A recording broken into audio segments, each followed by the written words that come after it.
In the dusty town of Rockstone Ridge, the wind carried whispers of old grudges and faded promises. Summer's sun had bleached the wooden facades to a dull gray, and tumbleweeds spun through empty streets like ghosts with nowhere to go. Most people passed through Rockstone Ridge without a second thought, but everyone who stayed learned the same lesson. Never mistake still water for harmless. She arrived on a slow afternoon, riding a white stallion with a flowing mane that gleamed like moonlight on water. The town paused to watch her approach, though few dared to speak. Her name was Marceline Vos, a name no local recognized, but the moment she crossed into town limits, someone remarked on the elegant cut of her coat, the faint sparkle at her throat, and the piston-like confidence in her mount's gait. From the moment she dismounted in front of McKnight's saloon, heads turned. Salt-crusted benches along the boardwalk bore silent witnesses to curious glances. The windows rattled as the saloon doors swung open on their worn hinges, and the dusty interior fell into hush.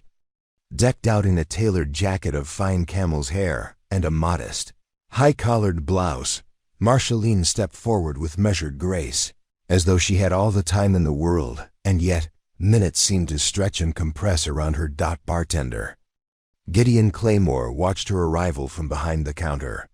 He'd tended bar here for nearly a decade, yet he'd never seen anyone carry themselves with such unstudied poise. He wondered if her eyes would betray her. Most visitors wore their intentions on their sleeves. The cattle rustlers drank too hard, the gamblers counted cards in their heads, and the outlaws showed fear in the twitch of a shoulder. But Marcelini's gaze swept the room without a hint of calculation. It was a studied sweep, not an instinctive one, someone sizing up a stage before stepping onto it. She approached the bar with a steady gait, her boots stirring clouds of dust. As she stepped onto the warped floorboards, Gideon set aside the polished glass he'd been drying and offered her a nod. She returned it, eyes half closed in a contemplative expression. "Whiskey," she said, her voice smooth as aged oak. "Top shelf." His hand hesitated briefly before he reached for the finest amber liquid. He poured, and as the whiskey slid into the glass, the warm scent hinted at distant pine forests and mountain streams, nothing like the rotgut most patrons could afford. He slid the glass across the counter. $10, he said without surprise. She dropped a single silver coin onto the counter. "Keep the change." Coin to whiskey, change to barroom myth. It happened in seconds. Quieter townspeople leaned in closer, and the piano player, Miss Adelaide, the only entertainer in these parts, paused mid-tune to watch. A hush fell on the saloon, broken only by the soft clink of that silver coin. As Marceline lifted the glass to her lips, Gideon studied her. He'd heard rumors of mail-order brides who paid fortunes to escape the East Coast's gilded cages, but stories rarely mentioned heiresses worth more than a barren stretch of ranchland. Still, something in her aura spoke of lineage and legacy, things that didn't rust or decay like frontier dreams. Moments later, the saloon doors swung open again, and 3 ranch hands swaggered in. They reeked of sweat and late summer dust. One of them, a tall fellow with crooked teeth and a white Stetson, leaned against the bar. "Hey, miss," he said, staring at Marcelini's sapphire brooch. "Y'all new in these parts?" Marceline set down her glass with deliberate slowness. "Just passing through. But you might learn to recognize me if you stick around long enough." He grinned, flashing a missing cusp smile. "Oh, I reckon I'll remember you all right." Gideon noticed the shift in the man's posture, a slight slouch that betrayed an incoming threat. The saloon's atmosphere thickened. Even Miss Adelaide lowered her hands from the keys. Just then, lightning flashed outside, though the sky remained cloudless. A shiver ran through everyone, not from cold, but from something electric, something unpredictably sharp. The crook-toothed man's grin faltered. "You got some kind of fancy friends out there?" he barked, jerking his thumb toward the street. Marcelini's gaze never wavered. "I have everything I need inside this room." The man laughed a brittle, hollow sound and shoved his friend forward. "Like $10, huh? That cover a night's rent?" Before the saloon erupted in violence, Gideon stepped forward and slammed his hand on the bar. "That's enough, Jed Prescott." "Show some respect," Jed sneered at Gideon. "Or what, you gonna toss me out of my own saloon?" Gideon's dark eyes narrowed. For years he'd been known as the unofficial enforcer of McKnight's Saloon, a man who solved disputes with words more often than guns, but still a man not to be trifled with. "You got two choices," Gideon said, voice low and steady. "Buy another round, or find yourself outside with a splitting headache." Yet's hand drifted toward his Colt strapped low on his hip. A ripple of tension ran through the patrons. Marshaline's lips curved in a half-smile, her glass still in hand. Gideon tensed, ready to catch Yet's wrist at the slightest provocation. Lightning flashed again, brighter this time, illuminating the saloon in stark white brilliance. The thunder rolled in nearly a perfect echo of the second flash, as if nature itself were mirroring the brewing storm inside. Marceline placed her whiskey down with a soft thud and spoke, voice hushed but carrying to every corner. "Gentlemen, I suggest you reconsider your actions. Your town might not be ready for what comes next." Jed laughed, stepping forward, his spurs jingling. "Is that supposed to scare me, bride? You don't look like you cost more than a horse to me." Slowly, deliberately, Marceline reached down to her boot. The room fell silent. Even the old grandfather clock in the corner ticked with exaggerated care. She withdrew ... not a pistol, but a folded leather case. She snapped it open, revealing ... a set of iron-bound deeds, embossed with the Voss family seal. The room swallowed its breath. Jed staggered back. "What in heaven's name ... Marceline lifted one parchment and let it unfurl. $10 got me this, every acre of Voss Ranch, your entire homestead included." Hushed gasps filled the saloon. Gideon closed the distance between them, eyes flicking from the deeds to Yet's twitching hand. "And Jed Prescott," Marceline said, voice calm yet utterly inescapable, "you'll find my rent due on the 1st of each month." For a heartbeat, the world held its breath. Then lightning crackled again, and the thunder followed like a war drum. Hired muscle might have entered Rockstone Ridge, expecting easy pickings. They'd found instead a woman who owned half the town and could make or break fortunes with a single signature. They'd chosen the wrong person to provoke, and by the time they realized it, it was already too late. Before we jump back in, tell us where you're from. If this story moves you, please subscribe. Tomorrow, I have a special story for you. Part 2, outside McKnight's Saloon. Rockstone Ridge braced for a storm that wasn't just in the sky. Word spread like wildfire. By sundown, every ranch hand, shopkeep, and drifter knew that a woman named Marceline Voss owned the deeds to land. Most of them worked or gambled away piece by piece. They knew she'd come on a white horse with her chin lifted high and eyes sharp enough to skin a man's excuses down to bone. They also knew Jed Prescott and his boys had skulked out of the saloon like dogs who discovered the cat they'd cornered had claws made of steel. Gideon Claymore watched the town shift around this new truth. He'd polished the same glass. So long the rim had started to fog. The tension in his shoulders wouldn't leave him. Rockstone Ridge was a place that liked its secrets buried. A stranger owning half its bones? That was gasoline on embers that never truly died. Marceline didn't linger in the saloon after dropping her bombshell. She nodded to Gideon once. He caught a glimpse then of something deep in her eyes. A weariness, maybe. Or a resolve so heavy it bent her spine beneath that elegant coat. Out on the boardwalk, boots shuffled aside to let her pass. Some folk tipped their hats. Others spat on the boards when she passed by. She seemed not to see any of it.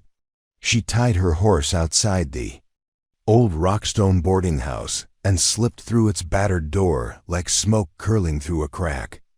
Inside, Mrs. Keller, the boarding house matron, squinted at her over the rim of her spectacles. "Rooms are $2 a night," Mrs. Keller said, her voice a rasp born of too many cigarettes and too many regrets.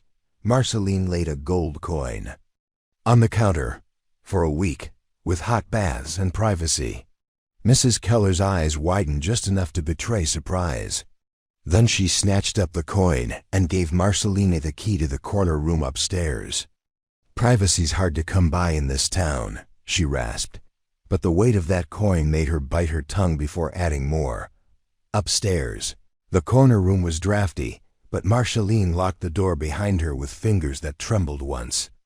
The bolt clicked home. She let out a long breath and braced her hands against the rickety vanity. Her reflection stared back, sharp features framed by stray wisps of hair that had escaped her braid. She undid the pins, letting her hair fall loose around her shoulders. The deeds lay spread on the bed behind her, catching the glow of the oil. Lamp-like treasure maps. Each one was stamped with the Voss family seal, a viper coiled around a rose. The symbol of a dynasty she'd been running from for nearly a decade. And now, she'd used it to buy herself a future no one in Rockstone Ridge would see coming. The knock at her door came as she was washing the day's grit from her hands. 3 sharp raps, someone with purpose. Marceline dried her hands, checked the revolver in her valise, and cracked the door. Gideon stood there, hat in hand, eyes shaded with something that wasn't quite suspicion, but wasn't trust either. "Miss Voss." She opened the door wider. "Mr. Claymore." He stepped inside only after she nodded him in. The boarding house's narrow hall swallowed any warmth his broad shoulders might have carried. Inside her small room, he looked like a wolf in a chicken coop, too big, too aware of the walls closing in. "You made enemies fast," he said without preamble. "Jed Prescott's been barking up and down Main Street. Word is he's gathering his cousins from the edge of town. Rough men, desperate." Marceline sat on the edge of the bed, her fingers brushing the topmost deed.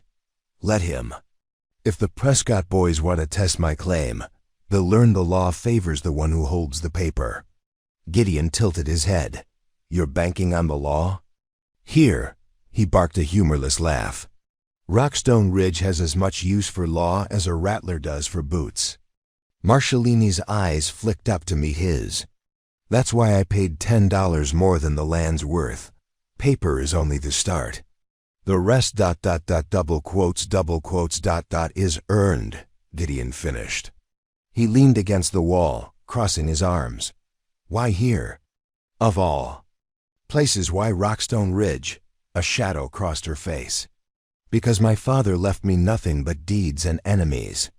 And because a man named Elias Hawthorne made a promise in this town once won that was never kept." Gideon's eyes narrowed. "Hawthorne? You're talking about the Hawthorne Ranch? It burned down 10 years ago." "Not before Elias struck a bargain with my father," she said, voice flat. "He got the land. My family got his word. When the ranch went up in smoke, so did my chance at reclaiming what was mine, until now." She lifted a parchment and held it out to Gideon. He took it with careful fingers, eyes scanning the legal lines until they landed on the signature at the bottom. "Elias Hawthorne," he murmured. "And you're saying you're here to collect on an old promise?"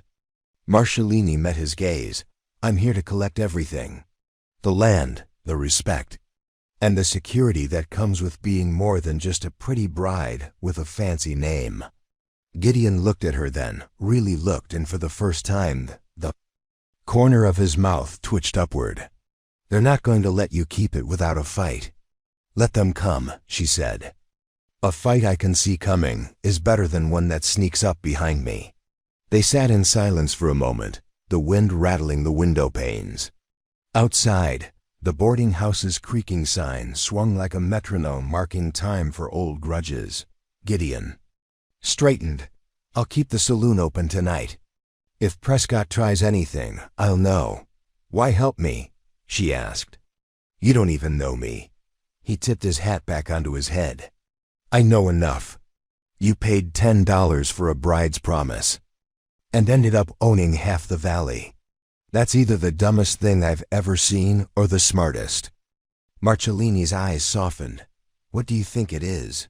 "Ask me tomorrow," he said. Then he was gone, boots thumping down the stairs and fading into the night. Marceline didn't sleep much that night. She sat by the window, revolver on the table. Beside her, watching the shadows dance in the street. Every creak of the boarding house made her breath catch. But dawn came all the same, pale and relentless out by sunrise. Rockstone Ridge was awake and humming like a disturbed hornet's nest. Prescott's boys lingered on street corners, whispering threats behind rough hands. The blacksmith, old Leland Griggs, refused to meet her eyes when she passed.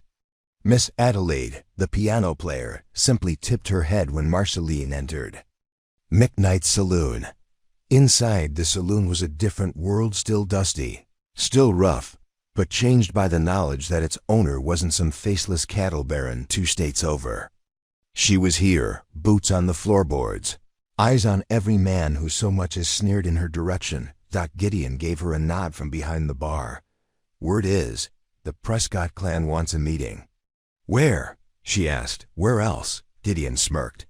"Right here, tonight." The hush that followed was broken only by the soft clink of glasses and the low hum of Adelaide's piano drifting up from the corner. Marceline's eyes found the reflection of the room in the tarnished brass mirror behind the bar. She saw every angle, every darkened corner, every man who might reach for a gun when words failed. "Then we'll give them a meeting," she said, voice soft but unyielding. "And I'll show Rockstone Ridge that sometimes the deadliest snake in the valley wears silk gloves." Outside, the sun dipped low, and the wind carried the promise of rain. Trouble was coming. But Marceline Voss didn't plan to run from it. She planned to own it, acre by acre, man by man, secret by secret. Tonight, the town would learn just how dangerous an heiress could be when she had everything to lose and everything to win. End of Part 2. Part 3. The night crept into Rockstone Ridge with the stealth of a panther, the streets swallowed by shadows and secrets.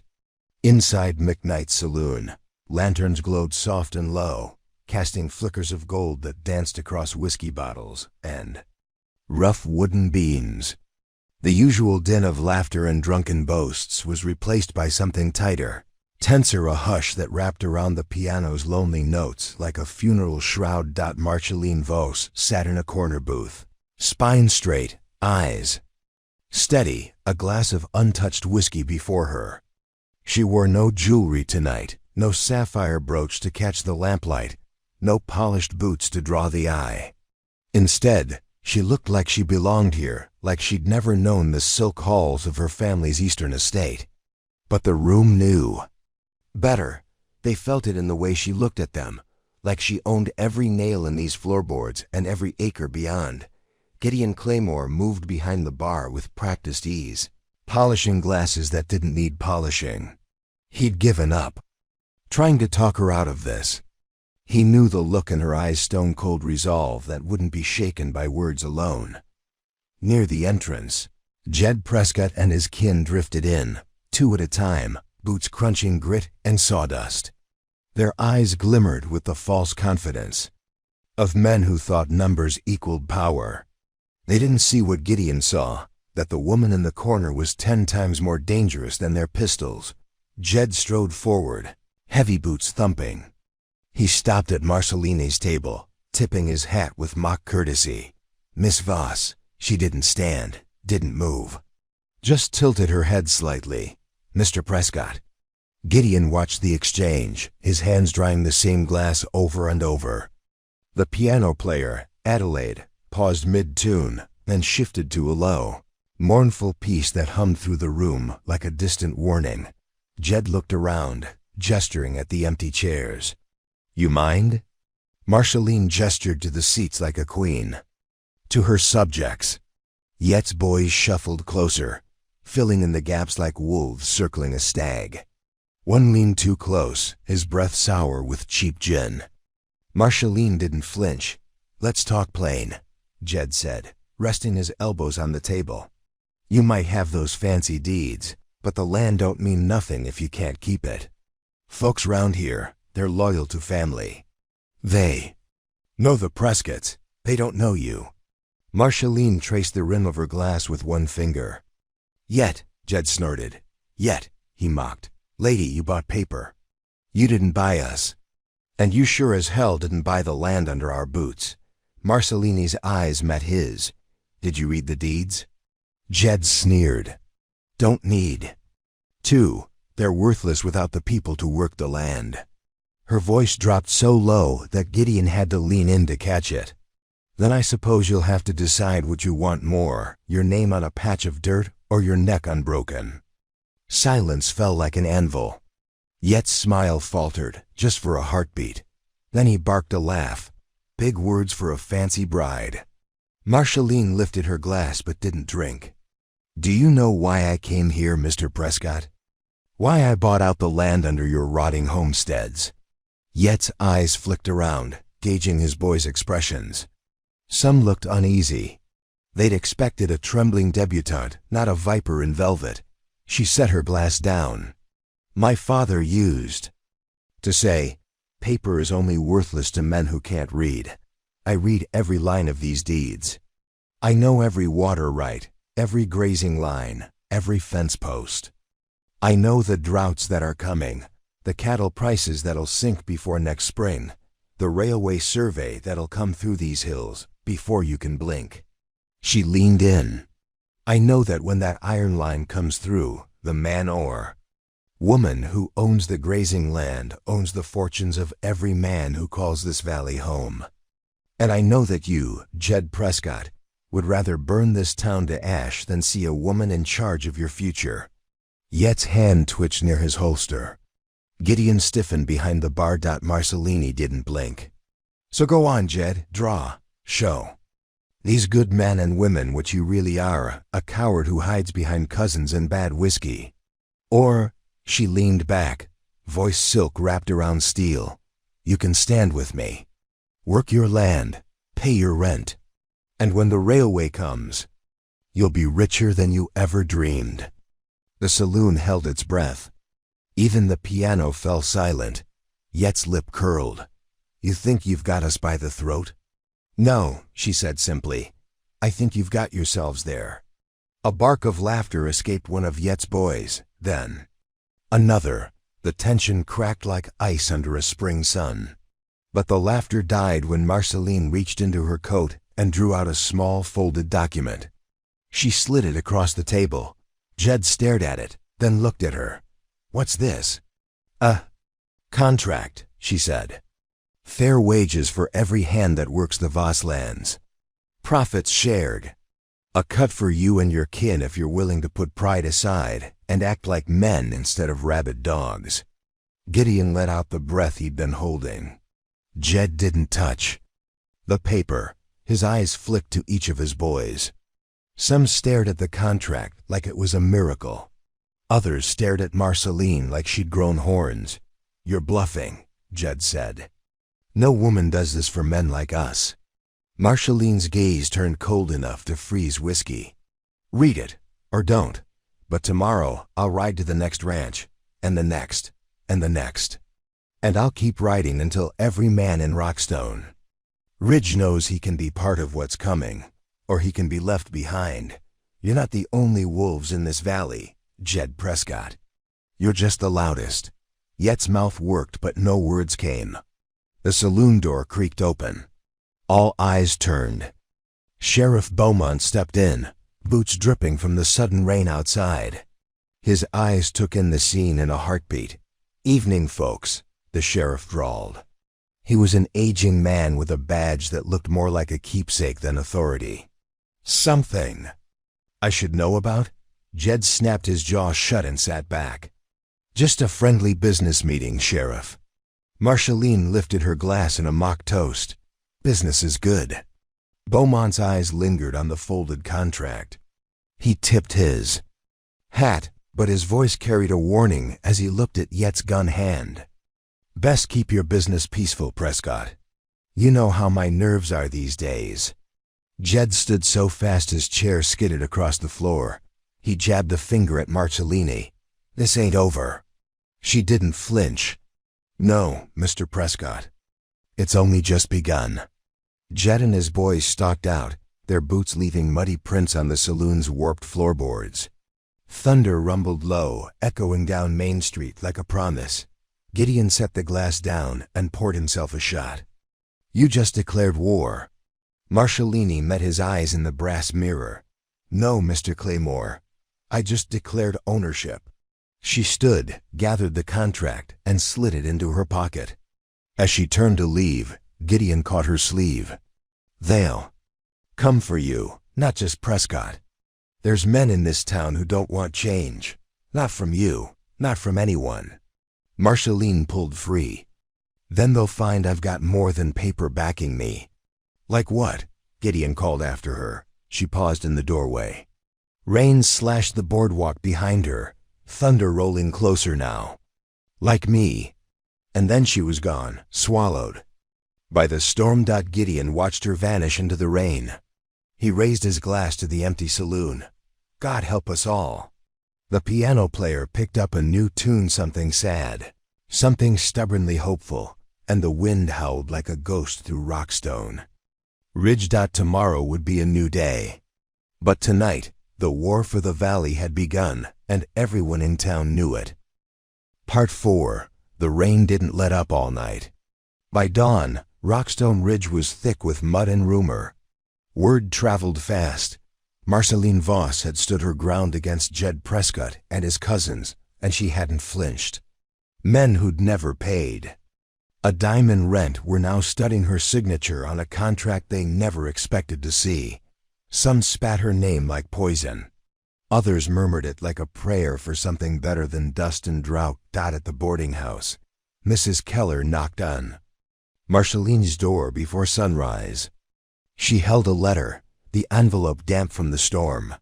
"Came by courier, said it was urgent." Marceline thanked her with a curt nod and closed the door. She sat at the tiny desk, oil lamp flickering, and slit the envelope open with the edge of her hairpin. The paper inside smelled faintly of cedar and smoked familiar scents from a life sheet buried far to the east.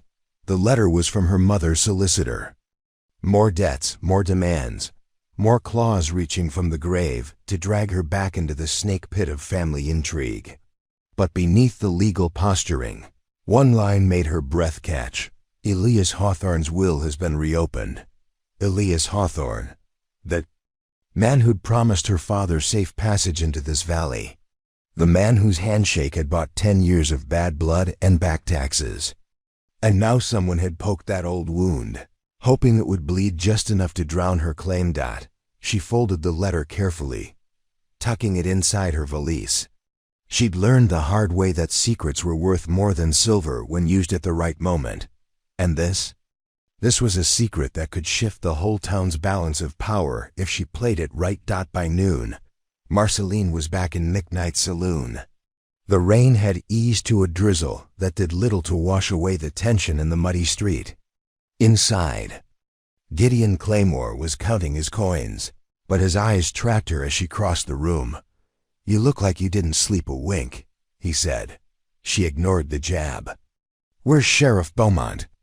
Gideon nodded toward the corner where the sheriff sat nursing a mug of stale coffee. His badge was pinned crooked on his vest, but his eyes were clear enough when he saw her. "Miss Voss," Beaumont said, tipping his hat. "Word is you survived your little parley with the Prescotts. Can't say many folks around here would have bet on that." Marcellini sat across from him. "I need to talk about the Hawthorne estate." Beaumont's brow furrowed. "That old mess? What about it?" She lowered her voice. "Someone's trying to undermine my deeds by reopening Elias's will. If they find anything that casts doubt on my claim, I'll lose the leverage I have over the Prescotts and the rest of this valley." Beaumont leaned back, sighing. "You're playing a dangerous hand, Miss Voss. Most folks around here don't care about dusty legal papers. They care about whose name's got the iron to back it up." She locked eyes with him. "I didn't come here to be liked, Sheriff. I came to be respected. There's a difference. Beaumont's eyes softened just a flicker. You sound like Elias Hawthorne himself when you talk like that. He had the same look, same fire. Trouble is, fire attracts wind, and wind brings storms. Then it's a good thing I brought my umbrella, she said, rising. If you hear anything about who's behind this nonsense, you'll tell me first. It wasn't a question. Beaumont just grunted, tugging his badge straighter. You're making a lot of enemies, Miss Voss. Better make a few friends while you're at it. Marcellini didn't bother answering. She was already halfway to the door when she paused. Adelaide, the piano player, caught her eye from the corner. The older woman's nimble fingers paused on the keys. Your daddy was a snake, Adelaide said softly. But he knew how to charm rattlers before they struck. Marcellini's jaw tightened. I'm not my father. Adelaide smiled without warmth.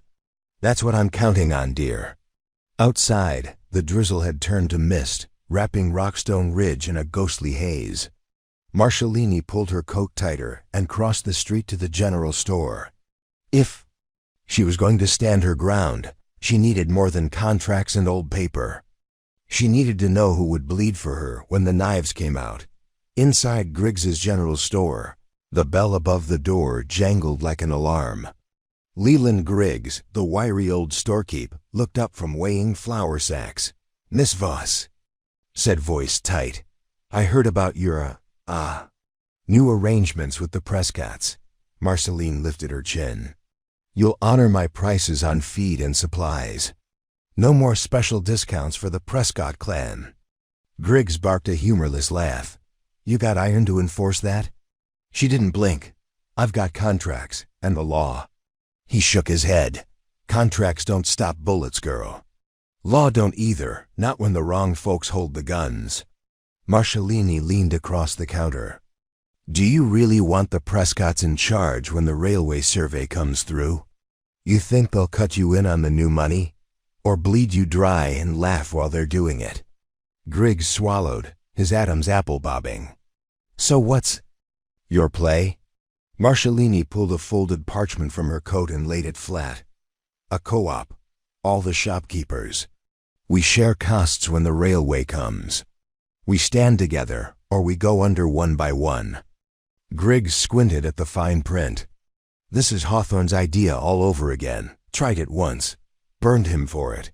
She tapped the signature line. I'm not Elias Hawthorne. Sighing or don't, but when the storm hits, don't come knocking on my door for shelter. She turned and left him staring at the paper, the bell above the door jangling like a victory march. Back on the street, she spotted Gideon leaning against the post by the livery. Rain dripped from the brim of his hat. You're going to get yourself shot, he said. No preamble. Just that. Marceline brushed past him. Not if they signed the papers first. He fell in step beside her, boots splashing through the muddy street. You think ink and quill will keep the Prescotts and their like at bay? I think desperation makes men predictable. I'd rather face predictable than the devil I don't. No. Gideon grabbed her elbow, forcing her to stop. The street was empty, but for a mangy dog sniffing at a garbage heap. You think you're the only one who wants better for this place? Folks out here scrape a living from dirt and broken promises. They've seen men like you come before Eastern heirs, big talk, fancy plans. They get killed, or they run when the blood dries. Marcellini pulled free. Then maybe they need to see what happens when someone stays. He stared at her for a long moment. Then, just before she turned away, he spoke so low she almost missed. I'll stand with you, for what it's worth. Their eyes met. In the space between them, the wind carried the distant rumble of horse, too many horses. Gideon's eyes hardened. Prescott's? Marcellini's hand slipped inside her coat, fingers brushing the revolver's grip. No, worse. Down the street, riders appeared through the mist. Not the ragged Prescott boys. These men wore black dusters, their hats pulled low to hide their eyes. At their head rode a figure Marceline hadn't seen in 7 long years. Rhys Hawthorne, Elias's bastard son. The last snake in the grass. And he was grinning like the devil come to collect old debts. "Well," Gideon muttered, stepping half a pace closer, "guess it's time to see what kind of fight you really got in you, Miss Voss." Marceline squared her shoulders. "Guess." "It is," the riders fanned out, mud splattering under hooves. Rhys's voice cut through the rain like a knife. "Marceline Voss, fancy seeing you in my valley." She lifted her chin. "It's mine now," Rhys laughed. "We'll see about that." In the hush that followed, the town held its breath. Somewhere a dog barked. A window shutter slammed against the boarding house's siding. Marcelina's fingers flexed on her revolver. She had contracts. She had secrets. She had Gideon's quiet promise at her side. But as Rhys Hawthorne's gang closed in, she knew. One thing for certain. Ink and paper were nothing without iron, and resolved to back them up. And tonight, Rockstone Ridge would learn just how far Marceline Voss was willing to go to keep what was hers. Part 5. The first shot cracked through Rockstone Ridge, just as dusk bled into night. It wasn't the Prescotts who fired, it was Rhys Hawthorne's men. And they did it with the glee of wolves that had scented an open wound. Marceline stood in the middle of the muddy street, Gideon Claymore at her side, as the gang fanned out like a noose around her throat. The air smelled of wet dirt and gun oil. Horses snorted, stamping restless hooves. Somewhere, a window slammed shut. Folks who'd braved the drizzle to see what the fuss was about pulled back behind curtains, praying they'd be forgotten when leads started to fly. Rhys Hawthorne dismounted with a grin that showed too many teeth. He was all shoulders and swagger, his black duster flaring like the wings of a crow. He'd inherited his father's sharp jaw and sharper cruelty. Elias, Hawthorne's last bad seed, come to claim what he thought was owed. Marceline Voss. He drawled, boots squelching in the mud as he approached. "I'd heard rumors you were here. Thought they were fairy tales. But look at you, fine coat, fancy gun, just like your daddy." Gideon shifted beside her. His hand hovered near the butt of his revolver. "Watch your mouth, Rhys." Rhys smirked. Gideon Claymore. Still playing bartender for lost causes, Gideon didn't flinch. Better than playing lapdog for a dead man's debts. Marceline spoke before the barbs could cut deeper. "This land is mine, Rhys. Bought and paid for. You have no claim here." Rhys tilted his head, mock pity in his eyes. "No claim?" "Sweetheart, you're standing on Hawthorne soil. Always has been, always will be. My father's will might have been buried, but I dug it up. Found something real interesting in the ashes." A rumble of uneasy laughter rose from his men. They smelled blood. They wanted more. Marceline didn't blink. "What do you want, Rhys?" He stepped closer, close enough she could smell whiskey and sweat under the rain. "You'll sign over those deeds, tonight, walk away. Or," he let the threat dangle, eyes flicking to Gideon, "we tear this valley apart until no one remembers the name Voss at all." Marcelini's heart pounded like a war drum. But her voice was calm, cold. "Try me." Rhys's grin cracked into a sneer. "You got iron to back that up?" Gideon's voice was low but lethal. "You want to find out?" The standoff stretched taut as a piano wire. The only sound was the drip of water from the saloon's awning and the restless shifting of horses. Somewhere deep in the shadows, Adelaide's piano started again, soft, eerie, like a funeral march for the living. Rhys spat at Marcelina's boots. "Last chance, darling. Sign the deeds. I'll even let you keep the boarding house. You can run it like your mama ran hers back east, full of drunks and whores." Marceline's knuckles whitened around her revolver. "Get off my land." A beat. A heartbeat that decided everything. Rhys's hand twitched toward his holster. The world snapped like a twig under boot. Gideon moved first. His shot slammed into the mud at Rhys's feet. A warning that barely registered before the street erupted. Reese's men scattered, firing blind through the rain. Bullets sparked off the iron hitching posts and tore splinters from the saloon's frame. Horses screamed, rearing in panic. Marceline hit the ground hard, shoulders slamming into the churned mud. Her revolver was already up, sights finding the outline of a man crouched behind a barrel. She squeezed the trigger once, twice. The shots cracked like thunder. The man dropped, cursing, his gun skittering across the muck. Gideon ducked behind the water trough, exchanging fire with two riders who'd taken cover near the blacksmith's shop. The street was chaos, gunpowder smoke mixing with the fog, shadows darting through the lamplight. Marceline crawled to the saloon's boardwalk, boots slipping in the sludge. She heard a shout behind her, Reese's voice, cruel and clear. "Bring her alive!" A figure loomed through the mist, revolver raised. She rolled onto her back, fired point blank.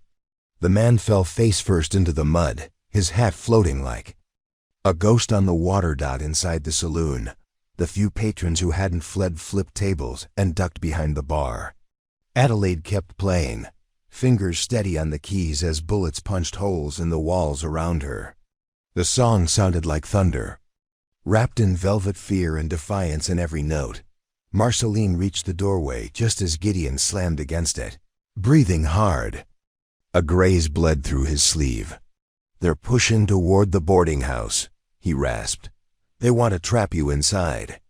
Marceline gritted her teeth. "They won't." She stepped out onto the boardwalk, revolver steady. Rain washed blood and mud down the steps in tiny rivers. Across the street, Reese's men regrouped under the eaves of the general store. Dark shapes hunched together like crows plotting over a corpse. Gideon joined her, shotgun now resting against his shoulder. "They'll come at dawn. He'll want the town to see you crawl." Marceline's eyes stayed locked on Reese, who stood in the middle of his men, grinning like he'd already won. "Then they'll see me stand." Gideon barked a humorless laugh. "You've got grit, I'll give you that." She holstered her revolver, wiping rain from her brow. "Get the saloon locked down. Any man still inside stays inside. I'm not giving him hostages." Gideon leaned in, voice low. "If he pushes, we can run. Slip out through the ridge, make for Carson City. Let this place rot behind us." Marceline looked at him, her eyes hard enough to cut glass. "I didn't pay $10 to run. I paid to own every coward who ever thought they could scare me into the ground." Gideon searched her face for a hint of give. He found none. He tipped his hat back. "Then I guess we hold the line." Lightning flared on the horizon, throwing the street into stark, skeletal shapes. Reese raised a hand in a mock salute, then turned his back, barking orders to his men. Marceline watched him go. She felt the bite of the night wind through her wet coat, felt the weight of the revolver in her holster, felt the weight of every acre signed to her name. She'd come here with paper and a promise. Tomorrow she'd keep both with blood if she had to. Behind her, Adelaide's piano rang out one final, defiant chord that echoed through the saloon and out into the storm. This story took us a long time. If you like it, subscribe. Now back to the story. When dawn came, it crawled over Rockstone Ridge in shades of bruised purple and dirty gold. The storm had fled, leaving the streets churned to ruts and the air sharp with the scent of gunpowder and fear. Marceline didn't sleep. She stood at the boarding house window, staring out at the street she now owned, every muddy inch of it, every secret it hid beneath its rickety porches. Gideon had passed out on the parlor sofa, shotgun propped across his knees. Adelaide dozed behind the saloon's broken piano, revolver at her side like an old friend. She should have been exhausted, but the rage in her bones burned too bright. She thought of her father's last letter, never bend the knee, girl. Not to kings, not to the devil dot in the street below. Shadows moved. Reese's men, restless as vultures waiting for the dying to stop twitching. They'd been too soft to finish it in the night. Now they'd want a spectacle drag her out, Make her beg. Marceline slipped on her coat. The revolver's cold weight kissed her hip. She checked the spare rounds, hands steady despite the storm in her chest. Gideon stirred as she passed. Going. Somewhere. She looked back at him, out front. He wants me to run. I want him to see I'm still here. He pushed himself upright, wincing as he flexed his shoulder. You know, I've never seen anyone stand up to Reese and live. Marcellini's eyes softened. Then it's about time. He snorted, grabbing his hat. Damn woman, gonna get us both killed. Then die on your feet, she said. Like my father taught me. They stepped onto the porch together, boots sinking into the muck. The town's silence was thicker than fog, broken only by the nervous nickering of horses and the distant screech of a hawk overhead. Reese stood dead center in the street, hands on his gun belt, flanked by 7 men in black dusters. He looked like a funeral procession with no coffin yet. Marcellini's boots squelched through the mud until she stood 5 paces from him. She felt Gideon's warmth at her back, steady as bedrock. Reese's grin was slow, greasy. You're a damn fool. Voss, should have run when you had the chance. She didn't blink. You want my land? Come and take it. His eyes narrowed, the grin slipping. You think Claymore here will die for you. He won't. And the others? They'll scatter the second bullets start flying. Marcellini shrugged. Off her coat. Mud splattered her boots, soaked her hem, but she didn't care. Then draw, Reese. Let's see if your father taught you half as much as mine taught me. A ripple moved through Reese's men. One shifted his stance. Another thumbed his hammer. The hush was alive. Every man within earshot knew they were about to see a story that would be told long after they were dust. Reese's hand twitched. So did hers. The street fell away. The world narrowed to the space between them, the pull of breath, the flash of movement dot, and when it came, it was faster than thunder. Their guns roared as one. Part 6. The crack of gunfire rolled across Rockstone Ridge like a clap of judgment. Crows scattered from the chapel steeple, black wings beating against the dawn. For a heartbeat, the street froze. Marceline Voss and Reese Hawthorne standing 10 paces apart, pistols smoking in the chill morning air. Marceline's revolver was steady in her grip. The sleeve of her coat flapped loose where a bullet had torn it clean through. Mud clung to her like shadows refusing to let go. Across from her, Reese stumbled a step back, hand clapped to his side, blood seeping through his fingers. His grin was gone, replaced by a look of animal disbelief. You, he rasped. You shot me. Marcellini's eyes stayed locked on his. And I'll do it again if you take another step. Behind her, Gideon Claymore held his shotgun like a preacher's Bible, eyes sweeping Reese's men. Some shifted, unsure there. Guns still in hand, but hearts not in it. They hadn't come for a fair fight, they'd come for a hanging. And now they'd found themselves on the wrong end of a legend being born in the mud. Reese hissed in pain, teeth bared. You think this town will stand for you, for your lies? They'll see you for what you are, a little girl playing queen. Marcellini didn't answer. She didn't need to. Every man watching could see the truth in her stance. The fear was gone. The desperate heiress who'd ridden into Rockstone Ridge with fancy papers and family debts had died when the bullet left her gun dot. In her place stood the woman who would keep the land. She'd bought by iron, ink, or blood. Reese's hand twitched near his holster again. A ripple of disbelief passed through his men. Some shifted back, boots squelching in the churned muck. The boarding house door creaked open behind Gideon. Adelaide appeared, revolver in hand, her eyes bright as lanterns in the gloom. Reese saw. It saw the chain breaking. His snarl turned wild. I'll come back, he spat. I'll burn this town to the ground. La Marceline's second shot cut him off. The bullet slammed into the dirt at his boots, spitting mud across his trousers. Her voice was clear enough for every ear on Main Street. No, you won't. because next time I don't aim for the dirt." The street held its breath. Reese's. Men looked at him bleeding, humiliated, half collapsed in the mud he thought he owned. Their eyes shifted to Marceline, then to Gideon, then back to Reese. One by one, they holstered their guns. One by one, they turned away. Reese watched them go, furious storm in his eyes. He met Marceline's gaze one last time. For a moment, she almost pitied him, Elias Hawthorne's bastard. Son, raised on the promise that land was his birthright, and that a woman's claim meant nothing. He'd believed it, right up until she'd put a bullet through his coat. He spat blood into the dirt and stumbled to his horse. No one moved to help him into the saddle. When he was finally upright, he spat again, voice raw. "This ain't over. Voss, you can't keep what you stole." Marceline holstered her revolver, coat sleeve torn and flapping in the breeze. "I didn't steal it. I paid for it, in ways you'll never understand." He turned his horse and rode away, hooves sucking.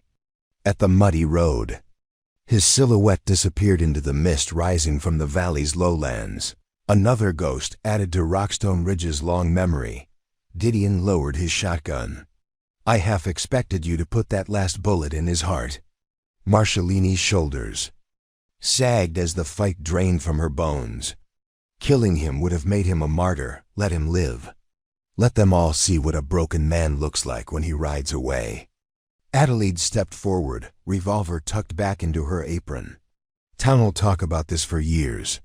Reckon you just turned the Hawthorne name to dust." Marceline's gaze drifted to the street. Her boots were caked in mud and blood. Her hands trembled now that it was done. No, not yet. Not until every man who thinks I can be run out knows better. Adelaide smiled, lines deepening around her eyes. "Then you best rest up, girl. They'll come again. Men like Reese don't take kindly to being shown up by a woman." Marceline looked at her, a weary smile tugging at the corners of her mouth. "Good thing I'm not just any woman." Gideon barked a laugh. He offered his arm. "Come on, let's get you out of this rain. You've got a town to run tomorrow." She didn't take his arm, but she let him walk beside her. Step by step, they crossed the boardwalk and pushed through the saloon's swinging doors. Inside, the place smelled of spilled whiskey, cordite, and old wood. The piano was silent. Adelaide settled behind it, flexing her fingers as if testing the keys for new songs. Marceline dropped into a chair by the window. She tugged off her gloves, flexing her raw knuckles. Gideon brought her a glass of whiskey, on the house. She took it with a nod, sipping the burn into her veins. Outside, the sun broke through the fog in lazy gold shafts that made the muddy street gleam like tarnished coins. Gideon watched her, leaning against the bar. So what now? Marceline's eyes traced the morning street, where Reese had stood, where the townsfolk had watched from behind lace curtains, where a legend had taken root in blood and rain. "Now?" she said, voice calm, steady. "Now we rebuild. The Prescotts will come sniffing around, but they've seen what happens when they push too far. The railway surveyors are next, and after that—" She didn't finish the thought. She didn't have to. Gideon understood. So did Adelaide. So did every shadow and secret that clung to Rockstone Ridge like a bad debt. The town had new blood in its soil now, and that blood would feed roots no one could tear up. Not Reese Hawthorne, not the Prescotts, not the railway men who thought a woman's name on a deed was as worthless as the paper it was printed on. Marceline tipped back, the last of her whiskey. "Tell the men they're paid fair wages from now on. No more broken promises." "And Gideon?" He raised an eyebrow. "Yeah?" She smiled. "Get me new paper. We're drawing up fresh contracts." He barked a laugh. "More paper? You sure you don't want more bullets instead?" Marceline leaned back, watching the dawn break wider over the valley she now owned, acre by hard-won acre. "Paper's just the start. Iron holds it, but loyalty? That's the lock that keeps it ours." She looked at him then, eyes soft but unflinching. I need you to stand with me when the next fight comes." Gideon tilted his hat back. "Wasn't planning on going anywhere, Miss Voss." The piano picked up again, Adelaide's fingers coaxing a tune from the battered keys that sounded almost like hope. Outside, the townsfolk peeked from windows and doorways. They'd seen the stand. They'd seen the iron. And now they would see what it looked like when a woman turned a backwater settlement into something that could last. Marceline closed her eyes, breathing in the scent of old wood, smoke, and fresh dawn. She could still hear her father's voice in her head. Never bend the knee, girl. She wouldn't. Not now. Not ever. The Voss name had come west on the back of debt and secrets. Now it would stay on the back of every man who dared to test its strength. Tomorrow there would be new papers, new fights, new promises to keep. But tonight, the land was hers. And Rockstone Ridge would remember the woman who'd paid $10 for a bride's promise and got herself a kingdom instead. Part 7. The sunrise after Reese Hawthorne's retreat brought no peace. It only brought wind-cold, sharp wind that scraped through Rockstone Ridge like a blade looking for soft throats.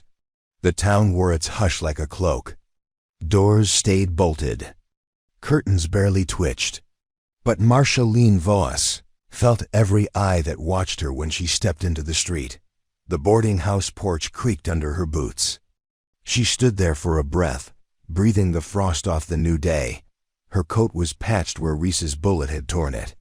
A new revolver sat at her hip. Gideon's, lent without words. She'd need it soon enough. Gideon leaned against a post. Arms crossed, hat pulled low. "Word is, Reese made it to Carson City," he said. "He's licking his wounds and spitting your name like a curse." Marceline didn't flinch. Let him curse. Better than him praying. Gideon cracked half a grin. Ain't many people who'd say that after putting a bullet through Hawthorne blood. She turned her gaze to Main Street. Wagons crawled past the general store. Boys tossed rocks at the wheel ruts. A dog barked at nothing, hackles up. "What about the railway men?"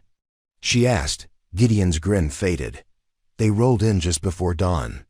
Surveyor named Crow brought a stack of maps and a bigger stack of lies. He's waiting in McKnight's." He paused. "He brought friends." Marceline's hand dropped to the revolver's grip. "Then let's not keep them waiting." The saloon smelled of stale beer and old gunpowder. A hush fell when she walked in. Faces turned away, but no one missed a word. At a table near the hearth sat Surveyor Crow, thin as a fence rail, with eyes like nails driven into soft pine. Beside him lounged two men in long coats, guns strapped cross-draw, like drifters who'd never lost a draw in their lives. Crow rose when he saw her, all honeyed charm and city manners. "Miss Voss, or is it Mrs. Hawthorne now? Hard to keep track with so many deeds changing hands." Gideon bristled at her shoulder. Marceline ignored him. "Crow, you come to talk or to steal?" Crow's smile flickered. "Progress waits for no one. Miss Voss, the railway's coming. We'll need rights of way. Depot space, easements." He pulled a folded map from his coat, spreading it over the scarred table. "I'm authorized to make you an offer." Marceline didn't look at the paper. "And if I say no?" Crow's eyes flicked to the gunman at his side. "I'd rather not discuss unpleasant possibilities." She leaned in, palms flat on the map. "You know what I paid for this valley?" Crow gave an oily shrug. "A pittance, by all accounts. $10 for a promise," she said. "The promise that no one would ever again own me or mine. You want a depot? You pay fair. You want a right-of-way? You pay my men to lay the ties, and you pay every rancher whose fence you cut." One of the gunmen smirked. "You talk tough for a woman holding onto a patch of dirt with nothing but a handful of drunks." Marceline's eyes flicked to Gideon. He cracked his knuckles on the bar. The room tensed, farmhands and drifters, shifting just enough to show the iron under their coats. "You think you brought muscle?" she said, voice soft as dusk. "Try buying loyalty next time." You'll find it costs more than your bosses know how to spend. Crow's eyes narrowed. You're making a mistake, Miss Voss. She lifted the map, tore it once, twice, then dropped the shreds onto the embers in the hearth. They flared to ash before the gunman could blink. No, she said. I'm making a stand. Gideon leaned forward. Now get out of my saloon. By dusk, the wind carried word all the way to the edge of the valley. Marceline Voss had turned the railway men out on their ear. Some called her mad, some called her dead already, but others men. And women who'd never thought they'd have a say in what happened to their land came, knocking dot. They came in twos and threes, hats in hand, eyes downcast. Miss Voss, they said, we heard what you done. We ain't got much, but if you mean to stand, we'll stand with you. Gideon watched them sign her new co-op papers, rough hands scrawling X's and trembling letters.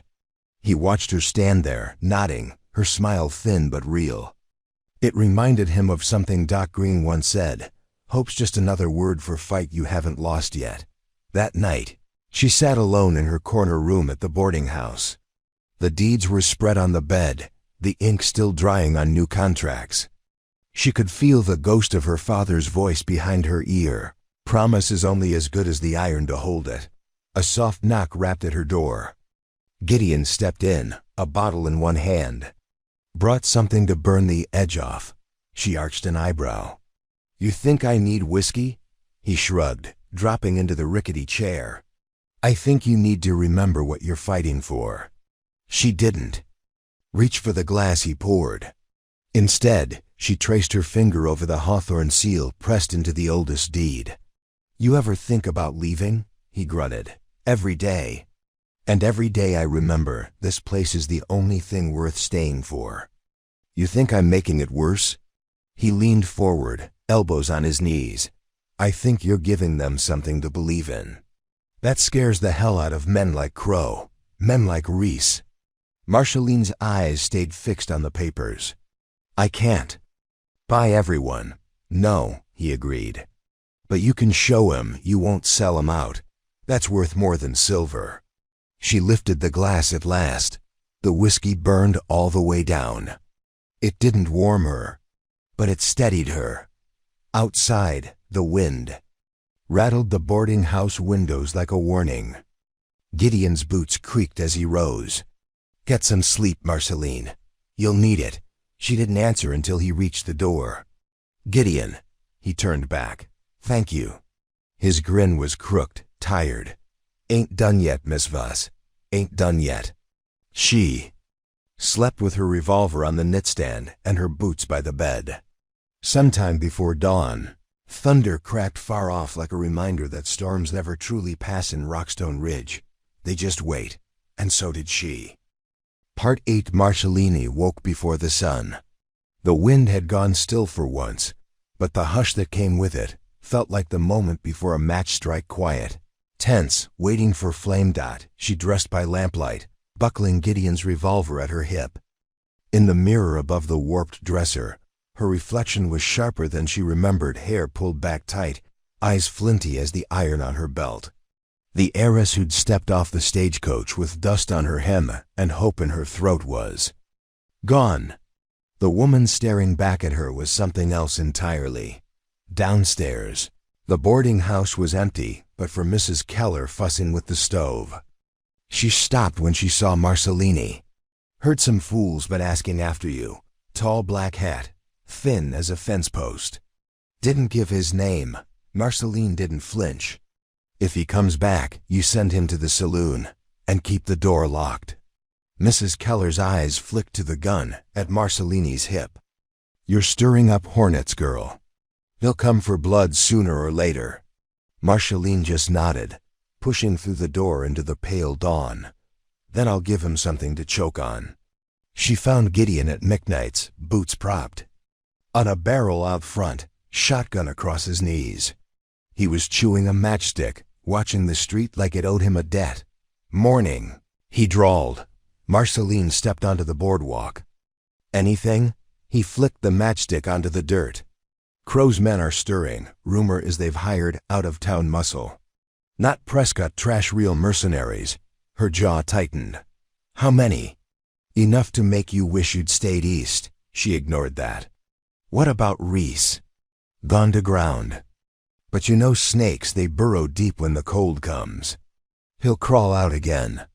Inside the saloon, Adelaide sat at the battered piano, tinkering with a tune that slipped between soft and sharp.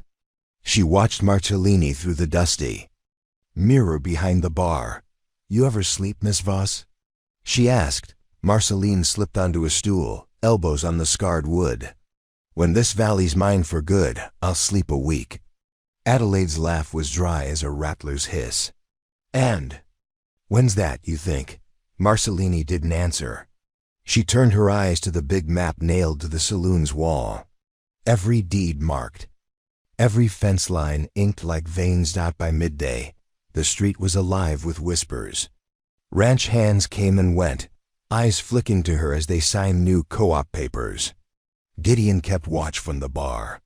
Adelaide's song drifted through the open windows, carrying rumors to every ear, the heiress who wouldn't bend. The bride who'd bought a kingdom for $10. It was near dusk when trouble came. Knocking again. A boy burst through the saloon doors panting. Miss Voss. They're at Griggs's store, Crow's men. They're tearing it apart. Gideon was already moving. Shotgun snapped shut with a click that made the piano's song stutter. Marceline rose, voice calm. Adelaide, get folks inside. Bar the doors. The piano player only nodded, her song shifting to a low, dangerous. They found Griggs pinned to the counter, blood at his temple. 2 men in black dusters tossing flour sacks and smashing shelves. Crow leaned in a corner, arms folded. That nail-hard smile pinned to Marceline as she stepped inside. Miss Voss, I warned you, didn't I? Contracts don't mean much without muscle. Marcellini's boots crunched over spilled grain. And threats don't mean much when they come from men who can't do their own dirty work. One of the thugs laughed.